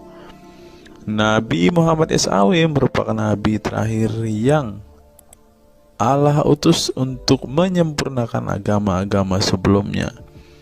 Al-Quran merupakan kitab Allah yang menyempurnakan kitab-kitab sebelumnya, sehingga tidak perlu ada kitab lain karena Al-Quran merupakan kitab Allah yang menyempurnakan kitab-kitab sebelumnya, sehingga tidak perlu ada kitab lain karena Al-Quran sebagai kitab terakhir. Maka dapat diartikan bahwa tidak ada lagi nabi setelah Nabi Muhammad SAW. Nabi Muhammad SAW sebagai nabi terakhir juga didukung dengan dalil lainnya, yaitu surat Al-Sab 61 ayat 6.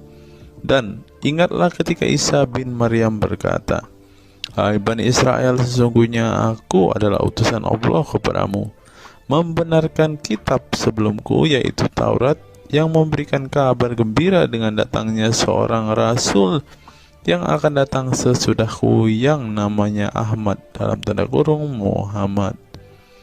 Menurut Syekh Al-Zairi dalam kitab Al-Jawahir dan Al-Kalamiyah, alasan kenapa Nabi Muhammad SAW dijadikan nabi terakhir adalah hikmah terputusnya para nabi itu untuk menyeru umat manusia agar beribadah kepada Allah, menunjukkan mereka ke jalan yang lurus dalam urusan kehidupan duniawi dan ukrawi, memberitahu kepada mereka tentang hal-hal yang tidak dapat dicapai oleh penglihatan mereka, dan memberitahu keadaan yang pemikiran mereka belum sampai, dan menetapkan dalil yang meyakinkan serta menghilangkan syubhat keserupaan yang tidak benar. Adapun hubungan dakwah Nabi Muhammad SAW dengan nabi-nabi terdahulu ialah terbangun atas dasar sebagai penguat dan penyempurna dakwah nabi-nabi sebelumnya. Oleh karena itu, semua para nabi selalu dibangun atas dasar dua pondasi utama, yaitu akidah, syariat, dan akhlak. Dari segi kaidah, dari segi akidah, semua ajaran yang dibawa oleh para nabi, mulai dari Nabi Adam alaihissalam sampai Muhammad SAW, adalah sama. Tidak ada beda antara nabi satu dengan nabi yang lainnya. Semuanya mengajarkan keimanan terhadap keesaan Allah SWT, yaitu dengan membersihkan dari segala sifat yang tidak layak baginya, dan mengimani adanya hari kiamat serta adanya surga dan neraka. Maka dari itu, semua para nabi menyerukan kepada kaumnya masing-masing antara dasar iman kepada Allah, dan semua para nabi setelahnya saling membenarkan ajaran yang telah dibawa oleh para nabi sebelumnya. Adapun dari segi syariat yang mengatur tatanan kehidupan masyarakat dan individu terhadap perbedaan dalam metode dan kuantitasnya antara satu nabi dengan yang lain. Hal itu disebabkan karena syariat tersebut dalam ranah pelaksanaan, bukan sebuah pengabaran seperti akidah. Perkembangan zaman dan perbedaan bangsa yang satu dengan bangsa yang lainnya turut mempengaruhi syariat mereka satu sama lain. Diutusnya satu nabi itu adalah khusus untuk umatnya pada waktu itu, bukan umum untuk semua manusia. Sebuah hukum syariat terbatas dalam ruang lingkup yang sempit sesuai dengan umatnya pada waktu itu secara khusus. Nah, dari bagian pertama ini kita mengetahui teman-teman mengapa Rasulullah ini dikatakan sebagai nabi penutup, karena Rasulullah juga mengajarkan kepada keesaan Allah, teman-teman. Nah, seperti yang terus di sini. Semuanya mengajarkan keimanan terhadap keesaan Allah SWT, yaitu dengan membersihkan dari sifat segala yang tidak layak baginya dan mengimani adanya hari kiamat dan adanya surga dan neraka. Salah satu alasan mengapa Rasulullah disebut sebagai nabi penutup adalah ini, teman-teman. Mari kita lihat fakta berikutnya. Menurut kumparan, teman-teman, alasan mengapa Rasulullah SAW disebut nabi terakhir, teman-teman. Mari kita simak ya. Saya berharap teman-teman tidak bosan mendengar setiap fakta-fakta yang kita bukakan ini, karena dengan melihat fakta-fakta ini setidaknya kita belajar, teman-teman, dan dapat memaklumi mengapa sih saudara-saudara muslim kita itu sangat-sangat menjunjung tinggi Rasulullah, teman-teman. Mari kita simak. Nabi Muhammad SAW adalah nabi yang ke-25 dalam Al-Quran. Sebagai umat Islam, kita diwajibkan mempercayai bahwa tidak ada rasul lain setelah kematian Nabi Muhammad SAW. Sebenarnya, mengapa Nabi SAW disebut rasul terakhir? Bukan tanpa alasan Allah SWT memilih Nabi Muhammad SAW sebagai rasul terakhir, sehingga kita dilarang untuk mempercayai bahwa adanya rasul setelah Nabi Muhammad SAW meninggal dunia, bahkan sampai memiliki cara pandang berbeda dengan beliau. Nah, jadi teman-teman kita, saudara-saudara kita tidak percaya ada nabi setelah Nabi Muhammad, teman-teman. Terlebih ada yang nabi yang membawa ajaran-ajaran yang berbeda dari apa yang diajarkan oleh Rasulullah. Berikutnya, alasan dibalik Nabi Muhammad SAW disebut rasul terakhir.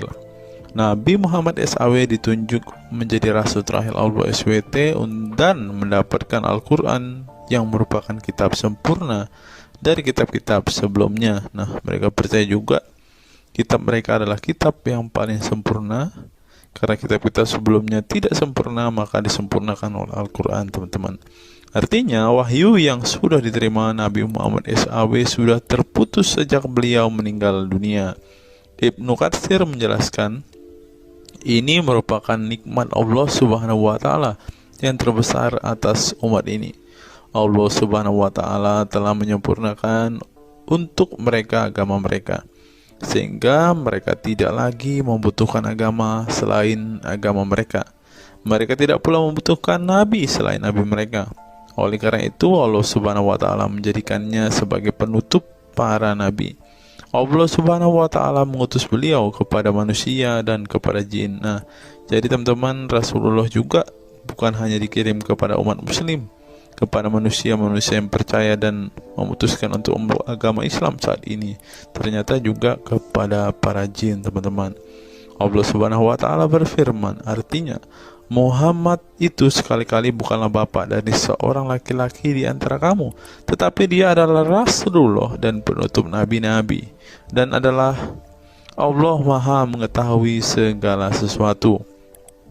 Dikutip dari buku situs-situs dalam Al-Quran oleh Syarifuddin al-Fikri, para ahli bahasa memberikan makna terhadap kata ma dalam surat Al-Ahzab ayat 40 dengan al-istitsaku wal ma'u, yang artinya memastikan dan menolak sesuatu, sehingga Al-Quran menyebutkan bahwa Nabi Muhammad SAW sebagai khatam an-nabiyin, artinya pasti tidak ragu beliau seorang nabi terakhir dan menolak orang mengaku di kemudian hari.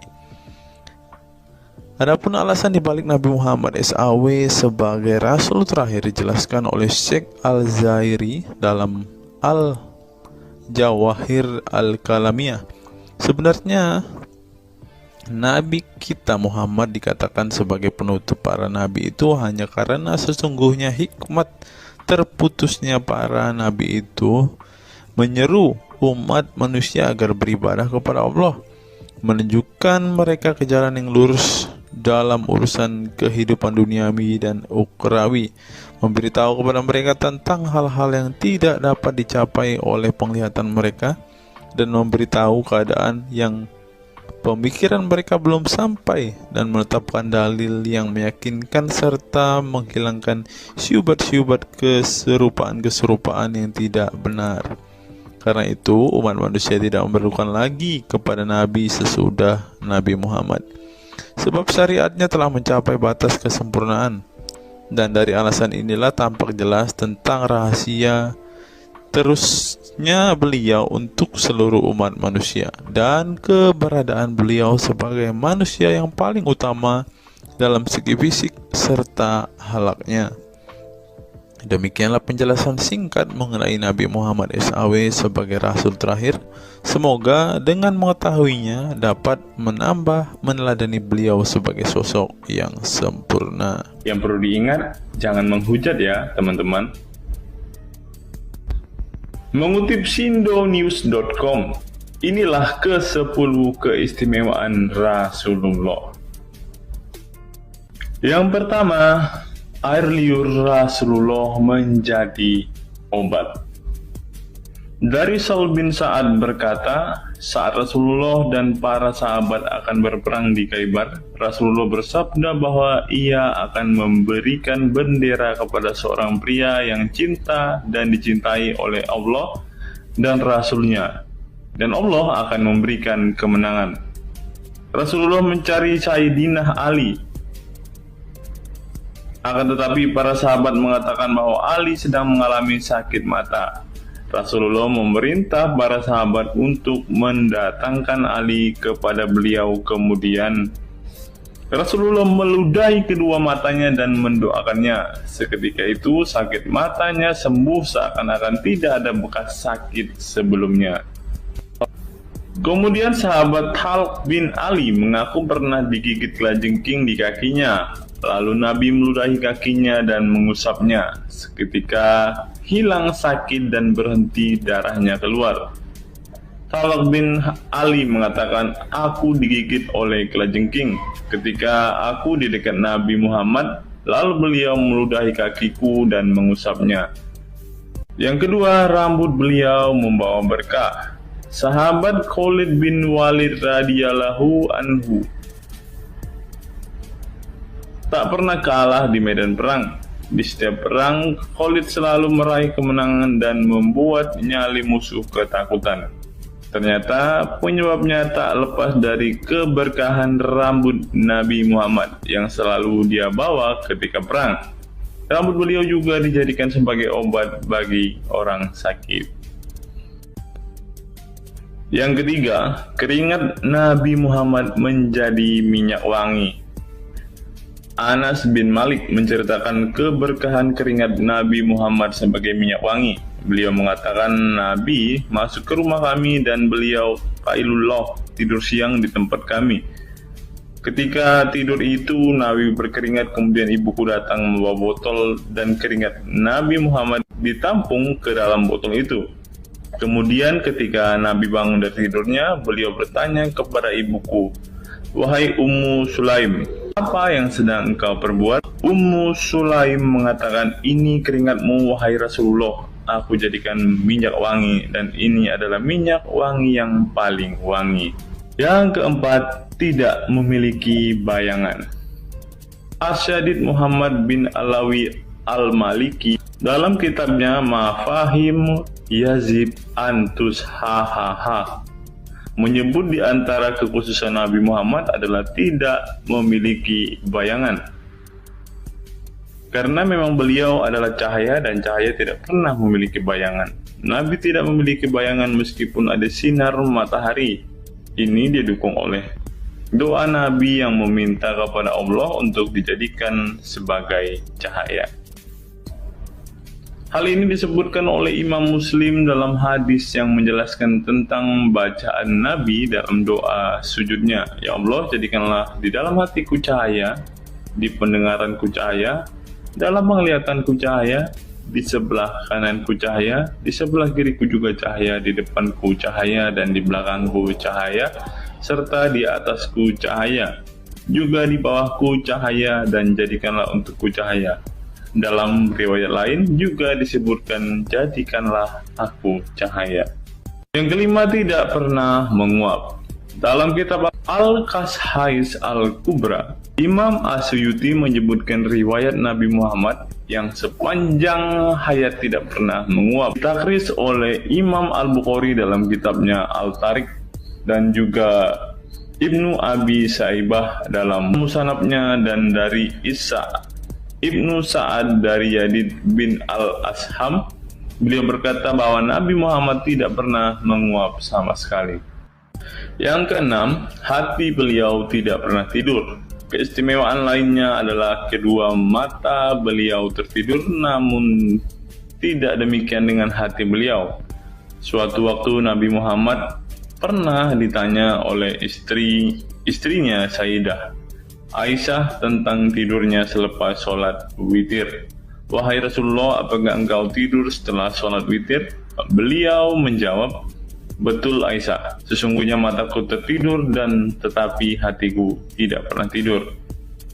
Ini sejalan dengan apa yang disebutkan beliau bahwa para nabi tidaklah tidur kecuali hanya mata mereka saja yang terpejam. Hati mereka tidak pernah tidur dari berzikir kepada Allah Ta'ala. Dan begitu juga para nabi tidur hanya matanya saja, sedangkan hatinya tidak pernah tidur. Yang ketujuh, jubah beliau sembuhkan orang sakit. Asma bintu Abu Bakar radhiyallahu anhu bertaburuk dengan jubah Nabi. Dari Abdullah bin Kaisan berkata, diperlihatkan kepadaku sebuah jubah tayalisah dari Kisra dan kerahnya berbahan dibaj. Juga kedua sisinya dijahit dengan dibaj.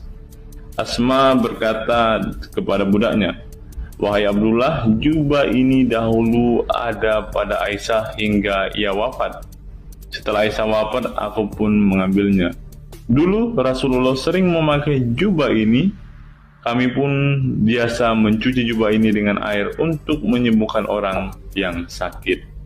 8. Darah bekam Nabi diminum sahabat. Darah Rasulullah benar-benar barokah. Sahabat Abdullah bin Zubair radhiyallahu anhu pernah meminum darah Nabi. Diceritakan Abdullah datang kepada Rasulullah ketika beliau sedang berbekam. Setelah Rasulullah selesai, maka beliau memberikan darah berbekam itu sambil berkata, pergilah dan sembunyikan darah ini dari manusia. Maka aku pergi dan meminum darah itu. Selepas itu aku mendatangi Rasulullah kembali. Lalu Rasulullah bertanya, apa yang kamu lakukan? Abdullah menjawab, aku sudah sembunyikan darah itu di tempat yang tidak boleh dilihat oleh manusia. Baginda Nabi berkata lagi, jangan-jangan kamu telah meminumnya? Beliau menjawab, ya, aku telah meminumnya, wahai Rasulullah. Setelah meminum darah itu, Nabi Muhammad berkata kepada Abdullah, sungguh engkau telah menjaga dirimu dari api neraka. Yang ke-9, tidak pernah ihtilam atau dalam tanda kurung mimpi basah. Ihtilam adalah keluarnya air mani karena sebab mimpi atau fantasi. Di Indonesia sering disebut dengan mimpi basah. Dan itu tidak pernah terjadi pada Nabi Muhammad. Dalam kitab hadis Al-Mu'jam Al-Kabir, Imam At-Tabarani mengeluarkan sebuah riwayat dari Ibnu Abbas bahwasannya Nabi Muhammad tidak pernah ihtilam atau mimpi basah. Yang ke-10 yang terakhir, teman-teman, dapat melihat dan mendengarkan ringkihan langit. Dari sahabat Abu Dzar, Nabi Muhammad bersabda, Sesungguhnya aku melihat apa yang kalian tidak lihat, dan aku mendengar apa yang kalian tidak dengar, ringkihan langit. Dan memang pantas langit bersuara ringkih, karena di setiap jarak 4 jari di langit ada malaikat yang menaruh keningnya dan sujud kepada Allah. Demi Allah, seandainya kalian mengetahui apa yang aku ketahui, kalian akan sedikit tertawa dan banyak menangis. Keistimewaan lain dari Nabi Muhammad disebutkan ketika beliau buang air tidak ada bekasnya sama sekali. Dalam kata lain, semua kotoran beliau ditelan bumi, tak sedikit pun yang tertinggal. Beliau juga mampu melihat ke belakang dengan jelas sebagaimana beliau melihat ke depan. Itulah ke-10 keistimewaan Nabi Muhammad yang juga menjadi bukti kenabian beliau. Rasulullah adalah manusia sebagaimana umatnya, akan tetapi Allah menjadikan beliau sebagai manusia yang tidak seperti manusia pada umumnya.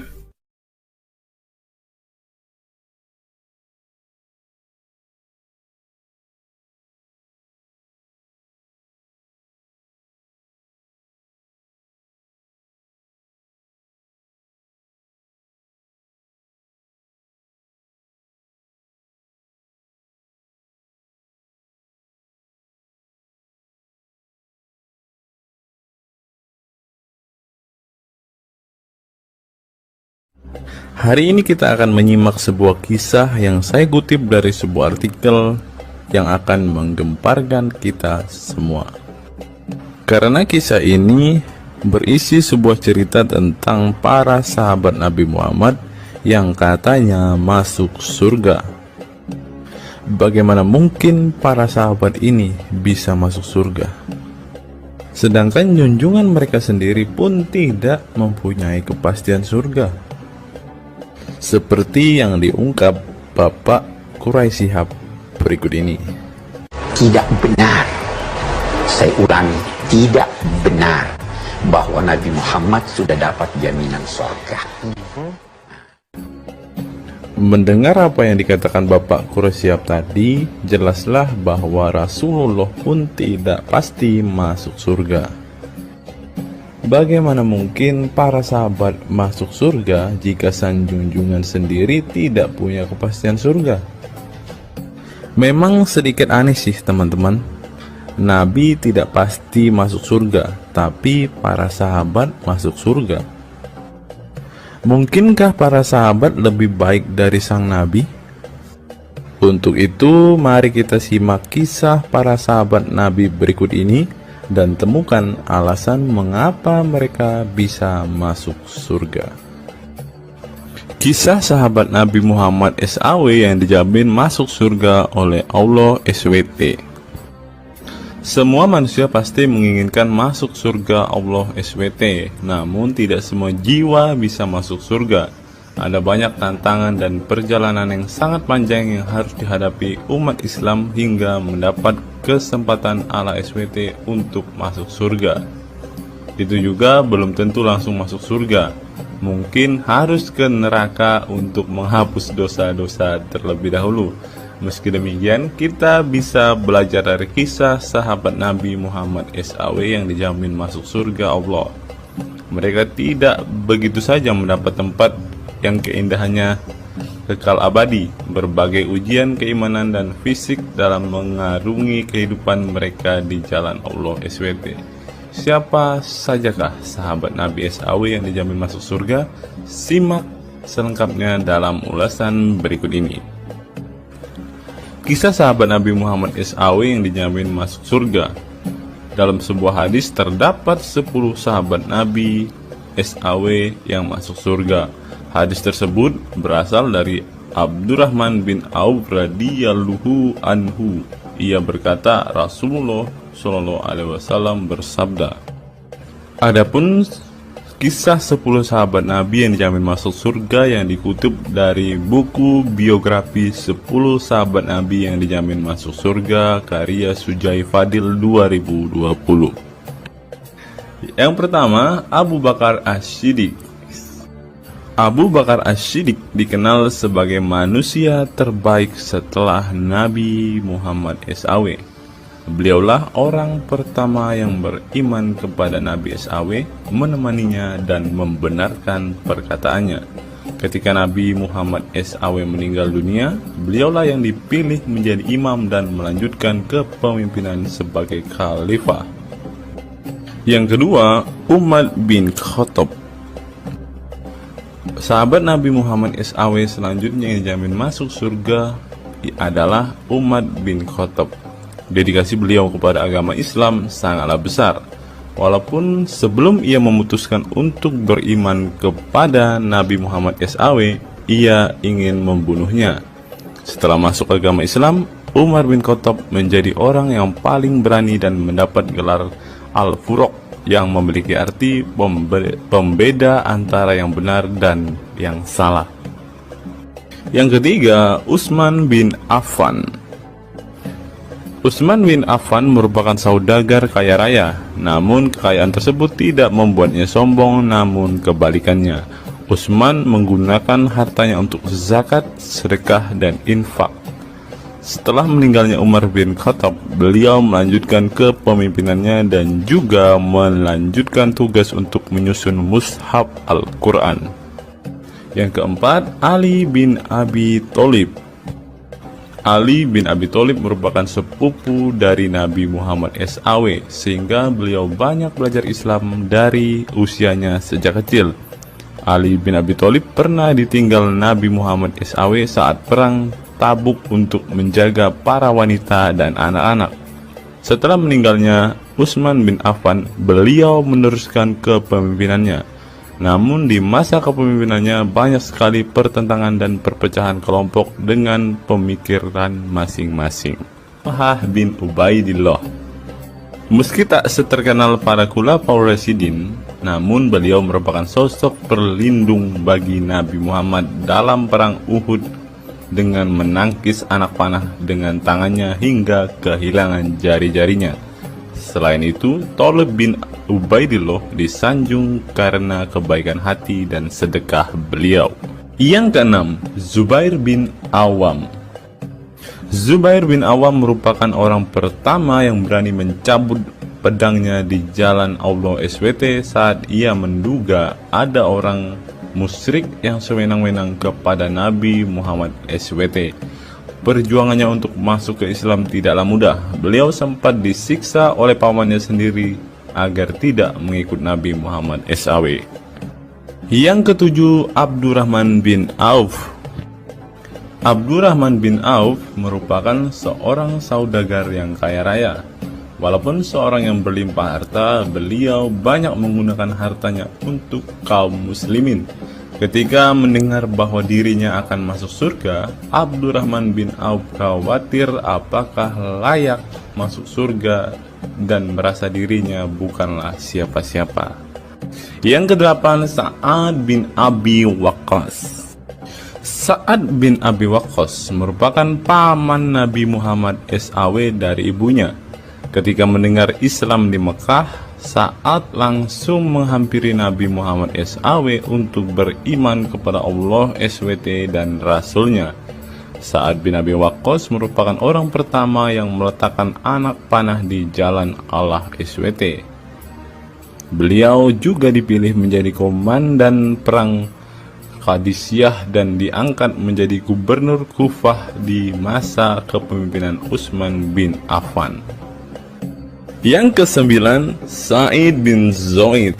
Apabila seseorang yang mampu membuat Umar bin Khattab yang keras bisa masuk ke dalam Islam, beliau adalah Sa'id bin Zaid dan istrinya Fatimah bin Khattab.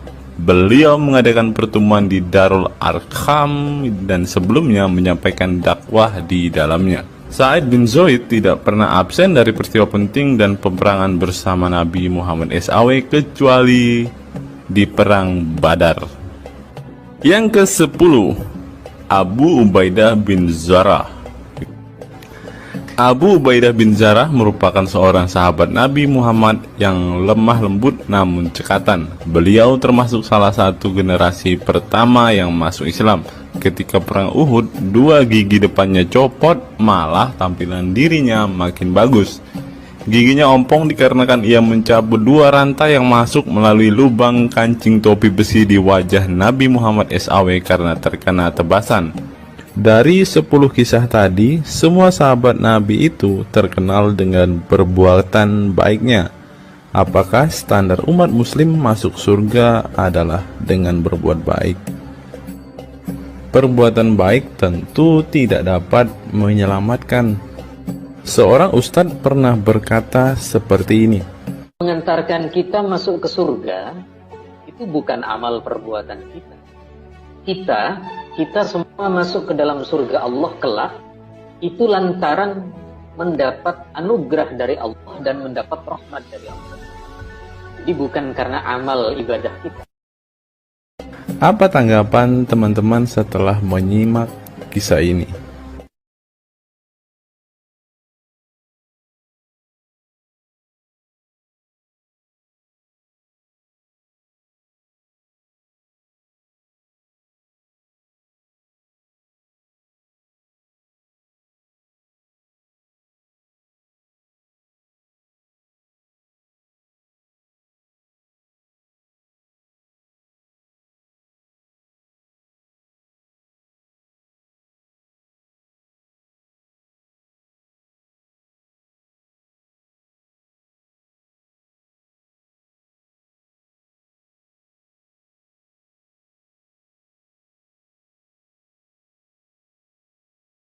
Saya teringat dengan satu perkataan seorang ustadz, teman-teman. Ustadz ini mengatakan bahwa memang benar saudara-saudara muslim kita itu hanya suka membaca Al-Quran, suka berbahasa Arab, tetapi pada kenyataannya mereka ini, teman-teman, ternyata adalah orang-orang yang tidak paham sama sekali dengan apa yang mereka baca, teman-teman.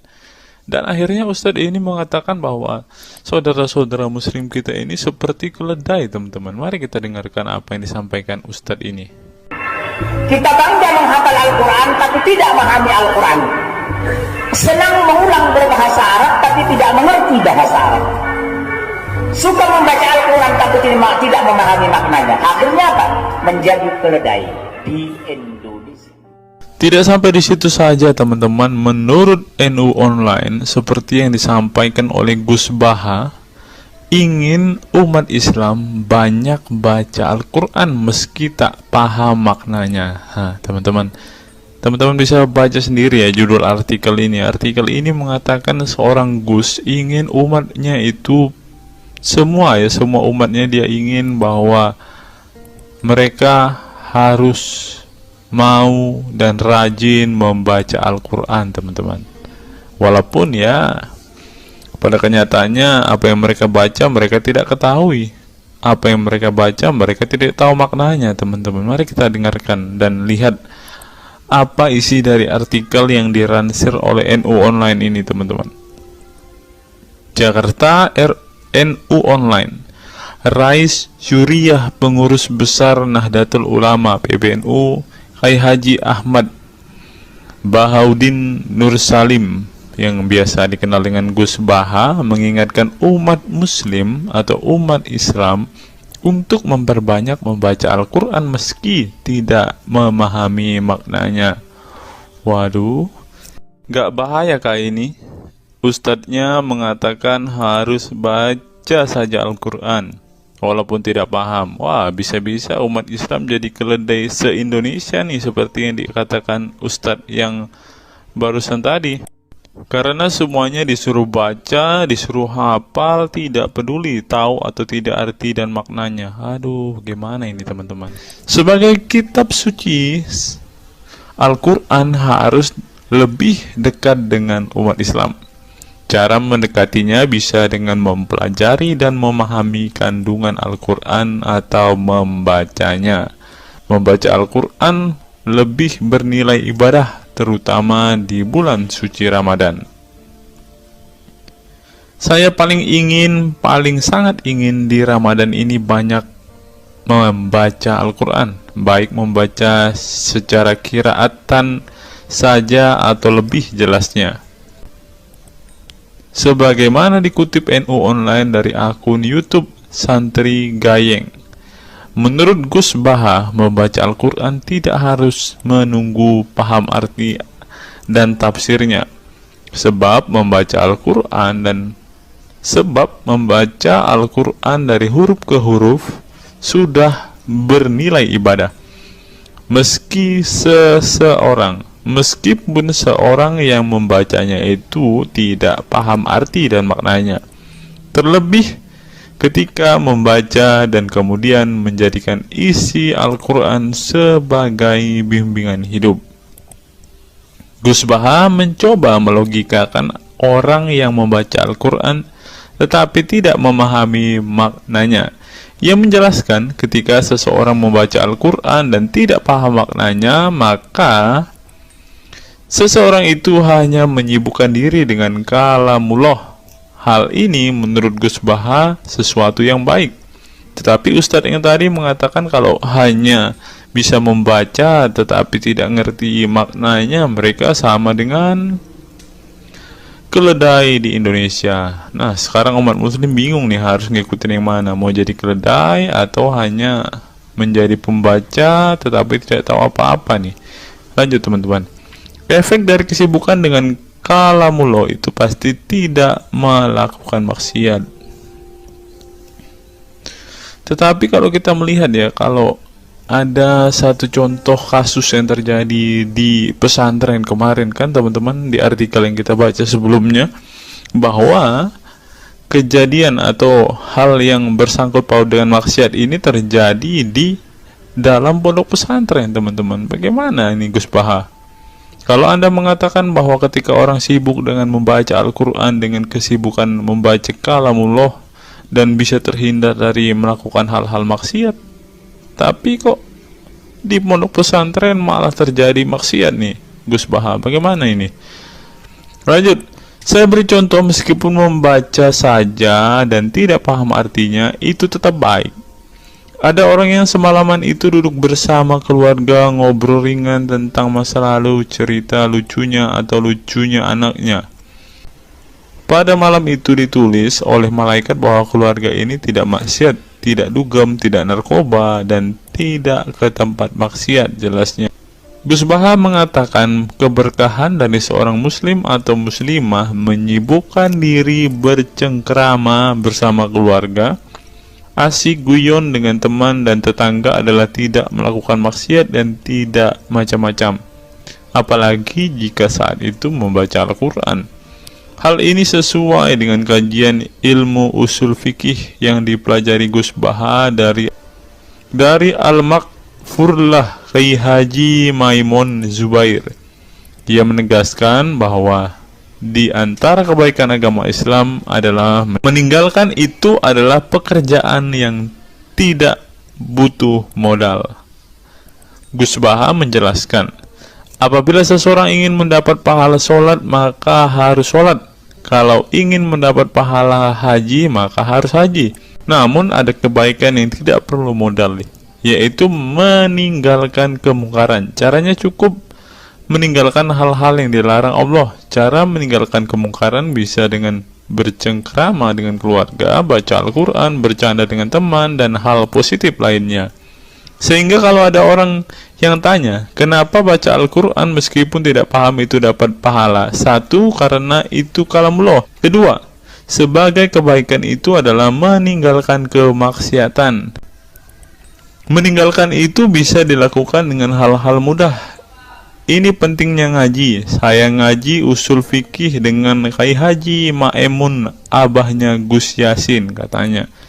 Gus Baha mengaku sejak kecil ia sudah terbiasa membaca dan mempelajari Al-Quran, bahkan hingga saat ini.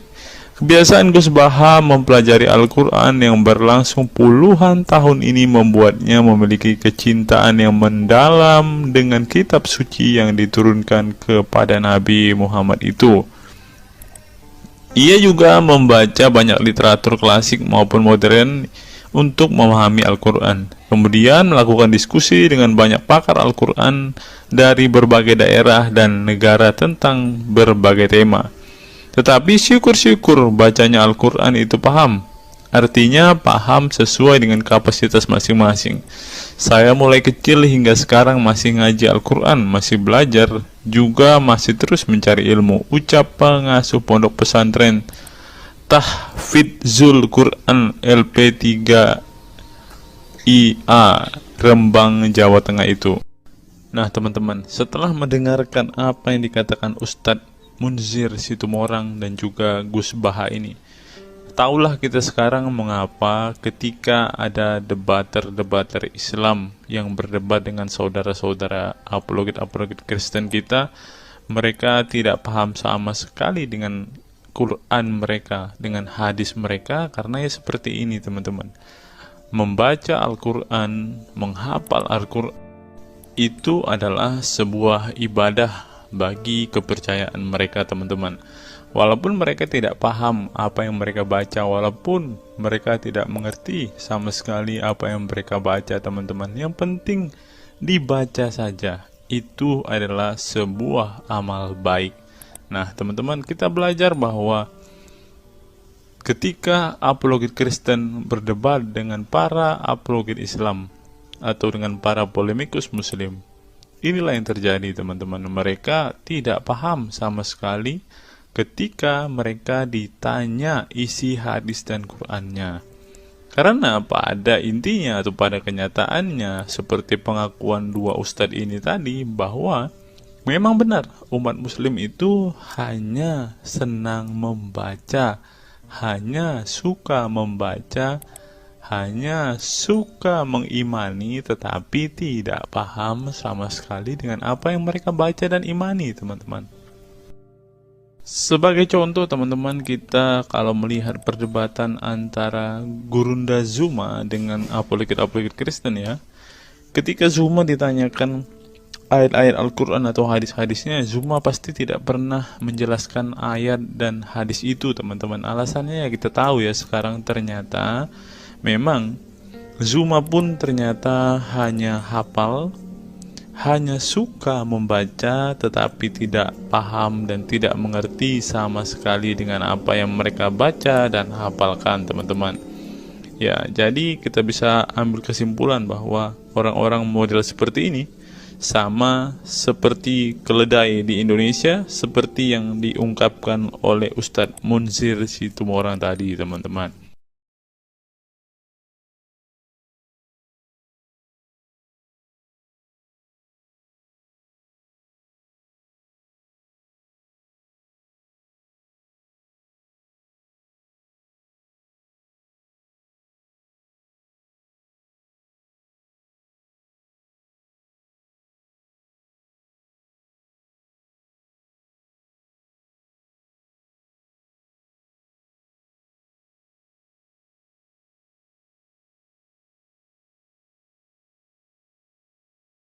Fenomena pemurtadan dan kelompok Islam radikal.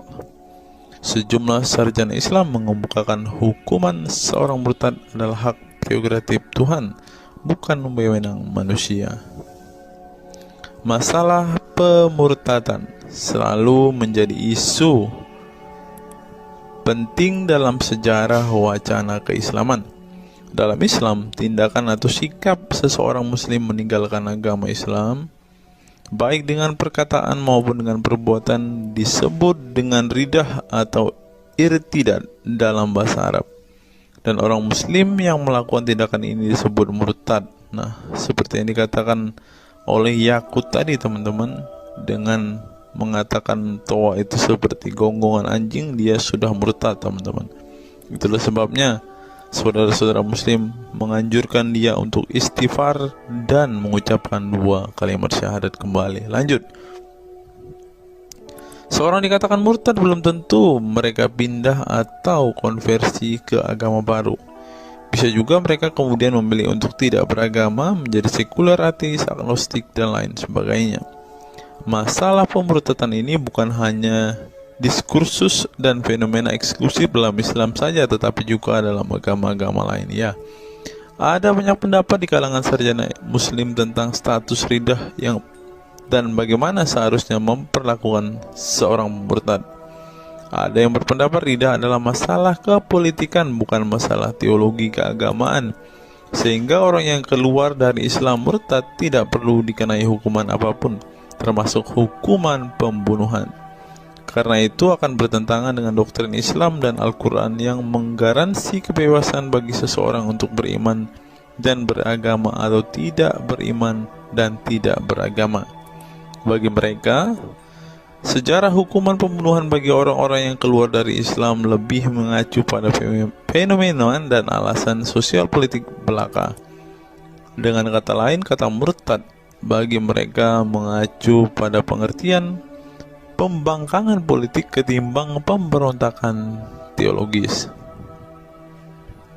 Tak ada konsensus mengenainya. Tetapi ada pula yang berargumen bahwa masalah pemurtadan adalah masalah teologi keagamaan, sehingga orang yang mendeklarasikan diri keluar dari Islam harus dihukum bunuh seperti yang dipraktikkan oleh generasi Islam pasca wafatnya Nabi Muhammad. Menariknya, sejumlah sarjana Islam terkemuka, baik klasik maupun kontemporer, baik Sunni maupun Syiah, sebut saja seperti Muhammad bin Ahmad al-Saraki, Abu al-Walid al-Baji, Ibrahim al-Naqi, Ibnu al-Human, Buharuddin al-Mahinani hingga Ali Goma, Husin Ali Mutazir, Zafir Ahmad Gamidi, dan Torik Ramadan menyatakan tidak ada konsensus dari para ulama tentang hukuman bunuh bagi seorang murtad. Mereka juga menegaskan bahwa hukuman seorang murtad adalah hak prerogatif Tuhan, bukan wewenang manusia. Nah, sekarang kalau kita melihat, ada seorang ustadz mengatakan, siapa namanya itu, Abdul Somad bilang, bagi yang murtad darahnya halal. Nah, gimana ya dengan Abdul Somad ini, teman-teman? Dia sudah tidak menghidupi apa yang diajarkan oleh pendahulu-pendahulunya, teman-teman. Lanjut, masalah sejarah dan fenomena pemurtadan dalam Islam ini dengan baik dikupas oleh Abdullah Said dalam Freedom of Religion, Apostasy and Islam, atau Taha Jabir Al-Wani dalam Apostasy in Islam, A Historical and Scriptural Analysis. Tulisanku ini tak bermaksud membahas secara lebih dalam dan detail tentang pemurtadan ini, tetapi ingin menyajikan sejumlah fenomena pemurtadan di kalangan masyarakat Islam kontemporer, di mana banyak orang-orang yang memilih keluar dari Islam bukan lantaran menghadapi peliknya masalah teologi keislaman misalnya, melainkan dikarenakan telah muak menyaksikan perilaku Islam itu sendiri, khususnya kalangan muslim ekstremis. Nah, ini juga yang buat saudara-saudara kita muslim murtad, teman-teman. Nggak tahu ya Abdul Somad termasuk orang yang Islam atau muslim yang ekstremis atau enggak ya, karena dia bilang siapa yang murtad darahnya halal. Bisa jadi Somad salah satu Islam ekstremis. Berikutnya, faktor trauma. Bagi kelompok Islam militan konservatif, pemurtadan adalah tindakan haram dan kaum murtad harus dibunuh. Tetapi mereka tidak menyadari bahwa banyak kaum Islam yang memilih menjadi murtad justru karena mereka trauma dengan perilaku brutal kelompok radikal Islam itu sendiri. Lihat misalnya penuturan sejumlah mantan muslim dalam buku Living Islam, Apostate Speak Out, yang diedit oleh Ibnu Warak, nama samaran, seorang pensiunan Islam kelahiran Rajkot, India. Dalam buku yang sangat provokatif ini, sejumlah ex-muslim bersuara keras memberi kesaksian tentang kebobrokan perilaku kelompok muslim radikal di negara-negara yang mayoritas berpenduduk muslim seperti Pakistan, Bangladesh, Aljazair, Iran, Afghanistan, dan lain sebagainya. Para penulis buku ini sebelumnya merupakan para sarjana aktivis muslim yang taat saleh sampai akhirnya mereka menyaksikan momen-momen mengerikan dalam hidup mereka hingga akhirnya mereka menyatakan goodbye pada Islam. Lihat teman-teman, mereka ini adalah saksi keekstriman Islam, teman-teman. Kini mereka memilih menjadi Kristen, agnostik, ateis, humanis, sekularis, free thinking, free thinker, dan lain sebagainya. Setelah mendeklarasikan dari emoh pada Islam, mereka kemudian pada umumnya memilih tinggal di Barat, khususnya Amerika Serikat, Kanada, Eropa Barat, dan Australia. Karena kalau mereka tinggal di Arab ya pasti dipenggal, teman-teman.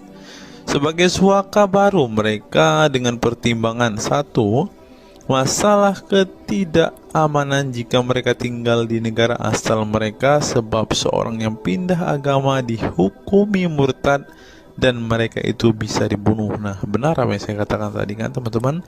Yang kedua, lantaran di Barat ada jaminan soal kebebasan beragama. Nah, kalau di negara asal mereka hanya satu agama, teman-teman. Kalau mau meluk agama lainnya, siap-siap dipenggal karena darahnya halal. Inilah ajaran Islam yang asli. Berikutnya, buku yang ditulis oleh kaum murtad ini penting untuk disimak sebagai kritik tajam atas tindakan radikalisme agama yang dilakukan oleh, meminjam istilah Muhammad Said Asmani, kelompok ekstrim yang sering menebarkan kekerasan dan kebencian dalam menyampaikan pesan-pesan keagamaan, tanpa disadari bahwa perilaku sadis dan barbar mereka telah menyebabkan sebagian umat Islam frustasi dan kehilangan kepercayaan terhadap agama mereka, kemudian memilih hengkang dari Islam. Ini menunjukkan bahwa masalah pemurtadan atau proses konversi tidak semata-mata masalah teologi keagamaan, tetapi juga sosial, politik, dan ekonomi. Itulah yang dialami Ibnu Warraq, Ali Sina, Anwar Saik, Faisal Muhammad, Syarek Malik, Samia Libini, Abul Qasem, dan masih banyak lagi. Semula mereka adalah para pemeluk Islam saleh yang kemudian memilih keluar dari agama ini setelah mereka mengalami dan menyaksikan peristiwa tragis dalam sejarah hidup mereka. Simak misalnya penuturan Ali Sina dalam Why I Live Islam, My Passage from Faith to Enlightenment. Ali Sina yang masih keturunan Ayatollah Iran ini menuturkan pengalaman getir hidupnya menyaksikan serangkaian horor di negaranya Iran. Dia mengatakan sejak Ayatollah Khomeini berhasil menggulingkan diktator Shah Reza Pahlavi pada tahun 1979, segera ia mengganti ideologi sekuler negara dengan ideologi Islami yang tunduk sepenuhnya pada otoritas Khomeini. Masih menurut Ali Sina, alih-alih ingin menegakkan kedaulat Tuhan, dalam praktiknya yang terjadi justru penegak kedaulatan Khomeini, di mana melalui agen rahasianya yang bernama Saza Mene Ate Laat Fa Amniate Keskharar, yang disingkat Sefak, dia dan para pendukungnya menghancurkan siapapun yang tidak mau tunduk pada otoritas politik keagamaannya, termasuk bekas sekutunya. Maka pada saat Imam Khomeini berkuasa, kata Sina, nyawa pun menjadi sangat murah.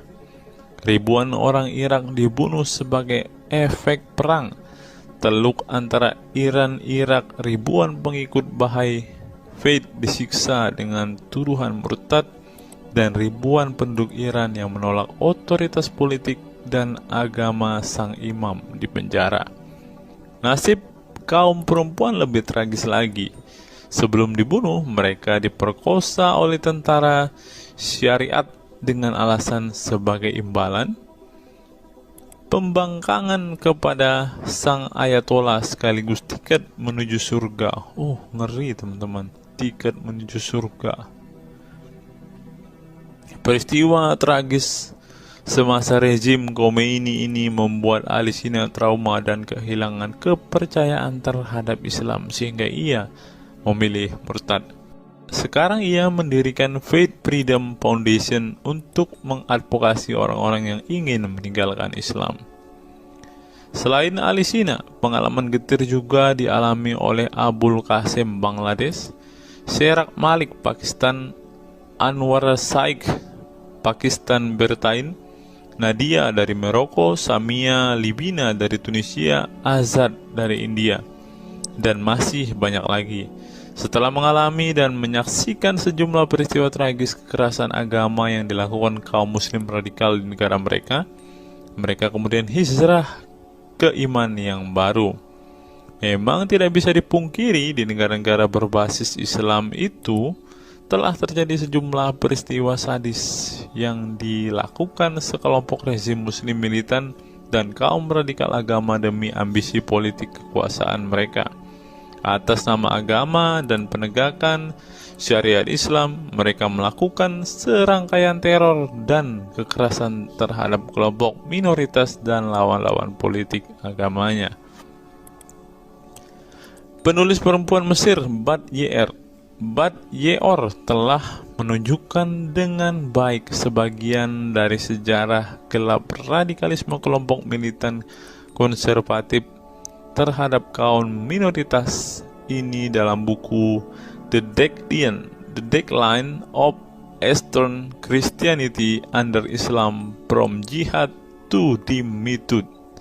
Dalam buku ini, dia berpendapat bahwa konsep dhimmi, khususnya Kristen dan Yahudi yang secara literal mengacu pada definisi protected people, orang-orang yang dilindungi, dalam realitasnya justru menjadi kelompok yang diperas, dieksploitasi karena di samping dipaksa membayar pajak pada pemerintah, mereka tidak pernah menikmati hak-hak sipil sebagai warga negara.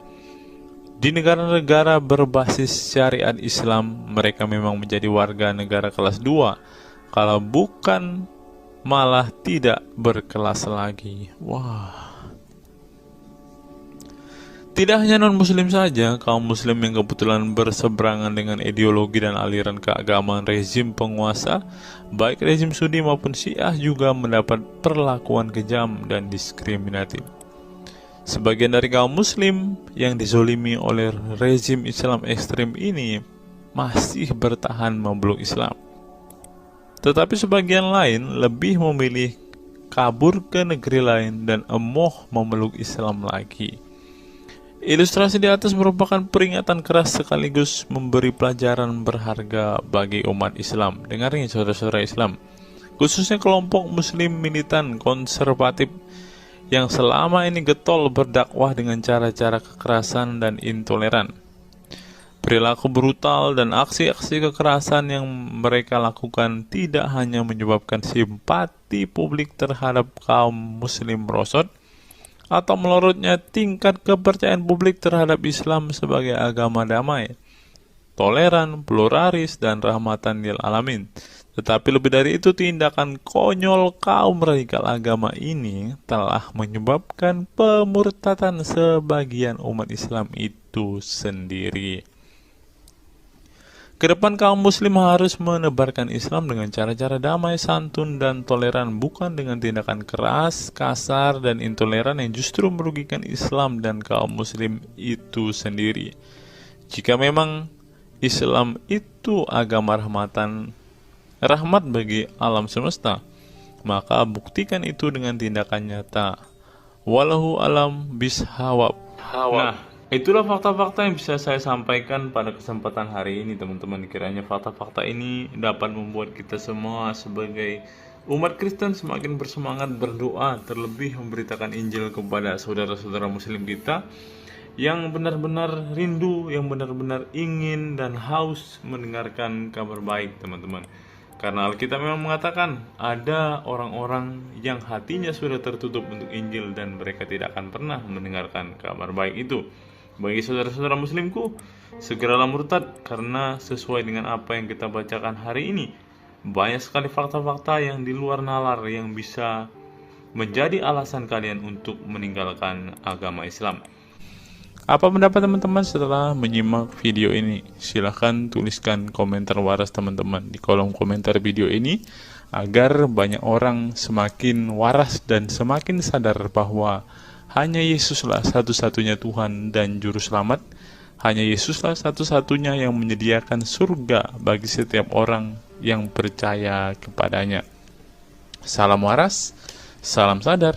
Sampai bertemu di video-video kita berikutnya. God be with you all.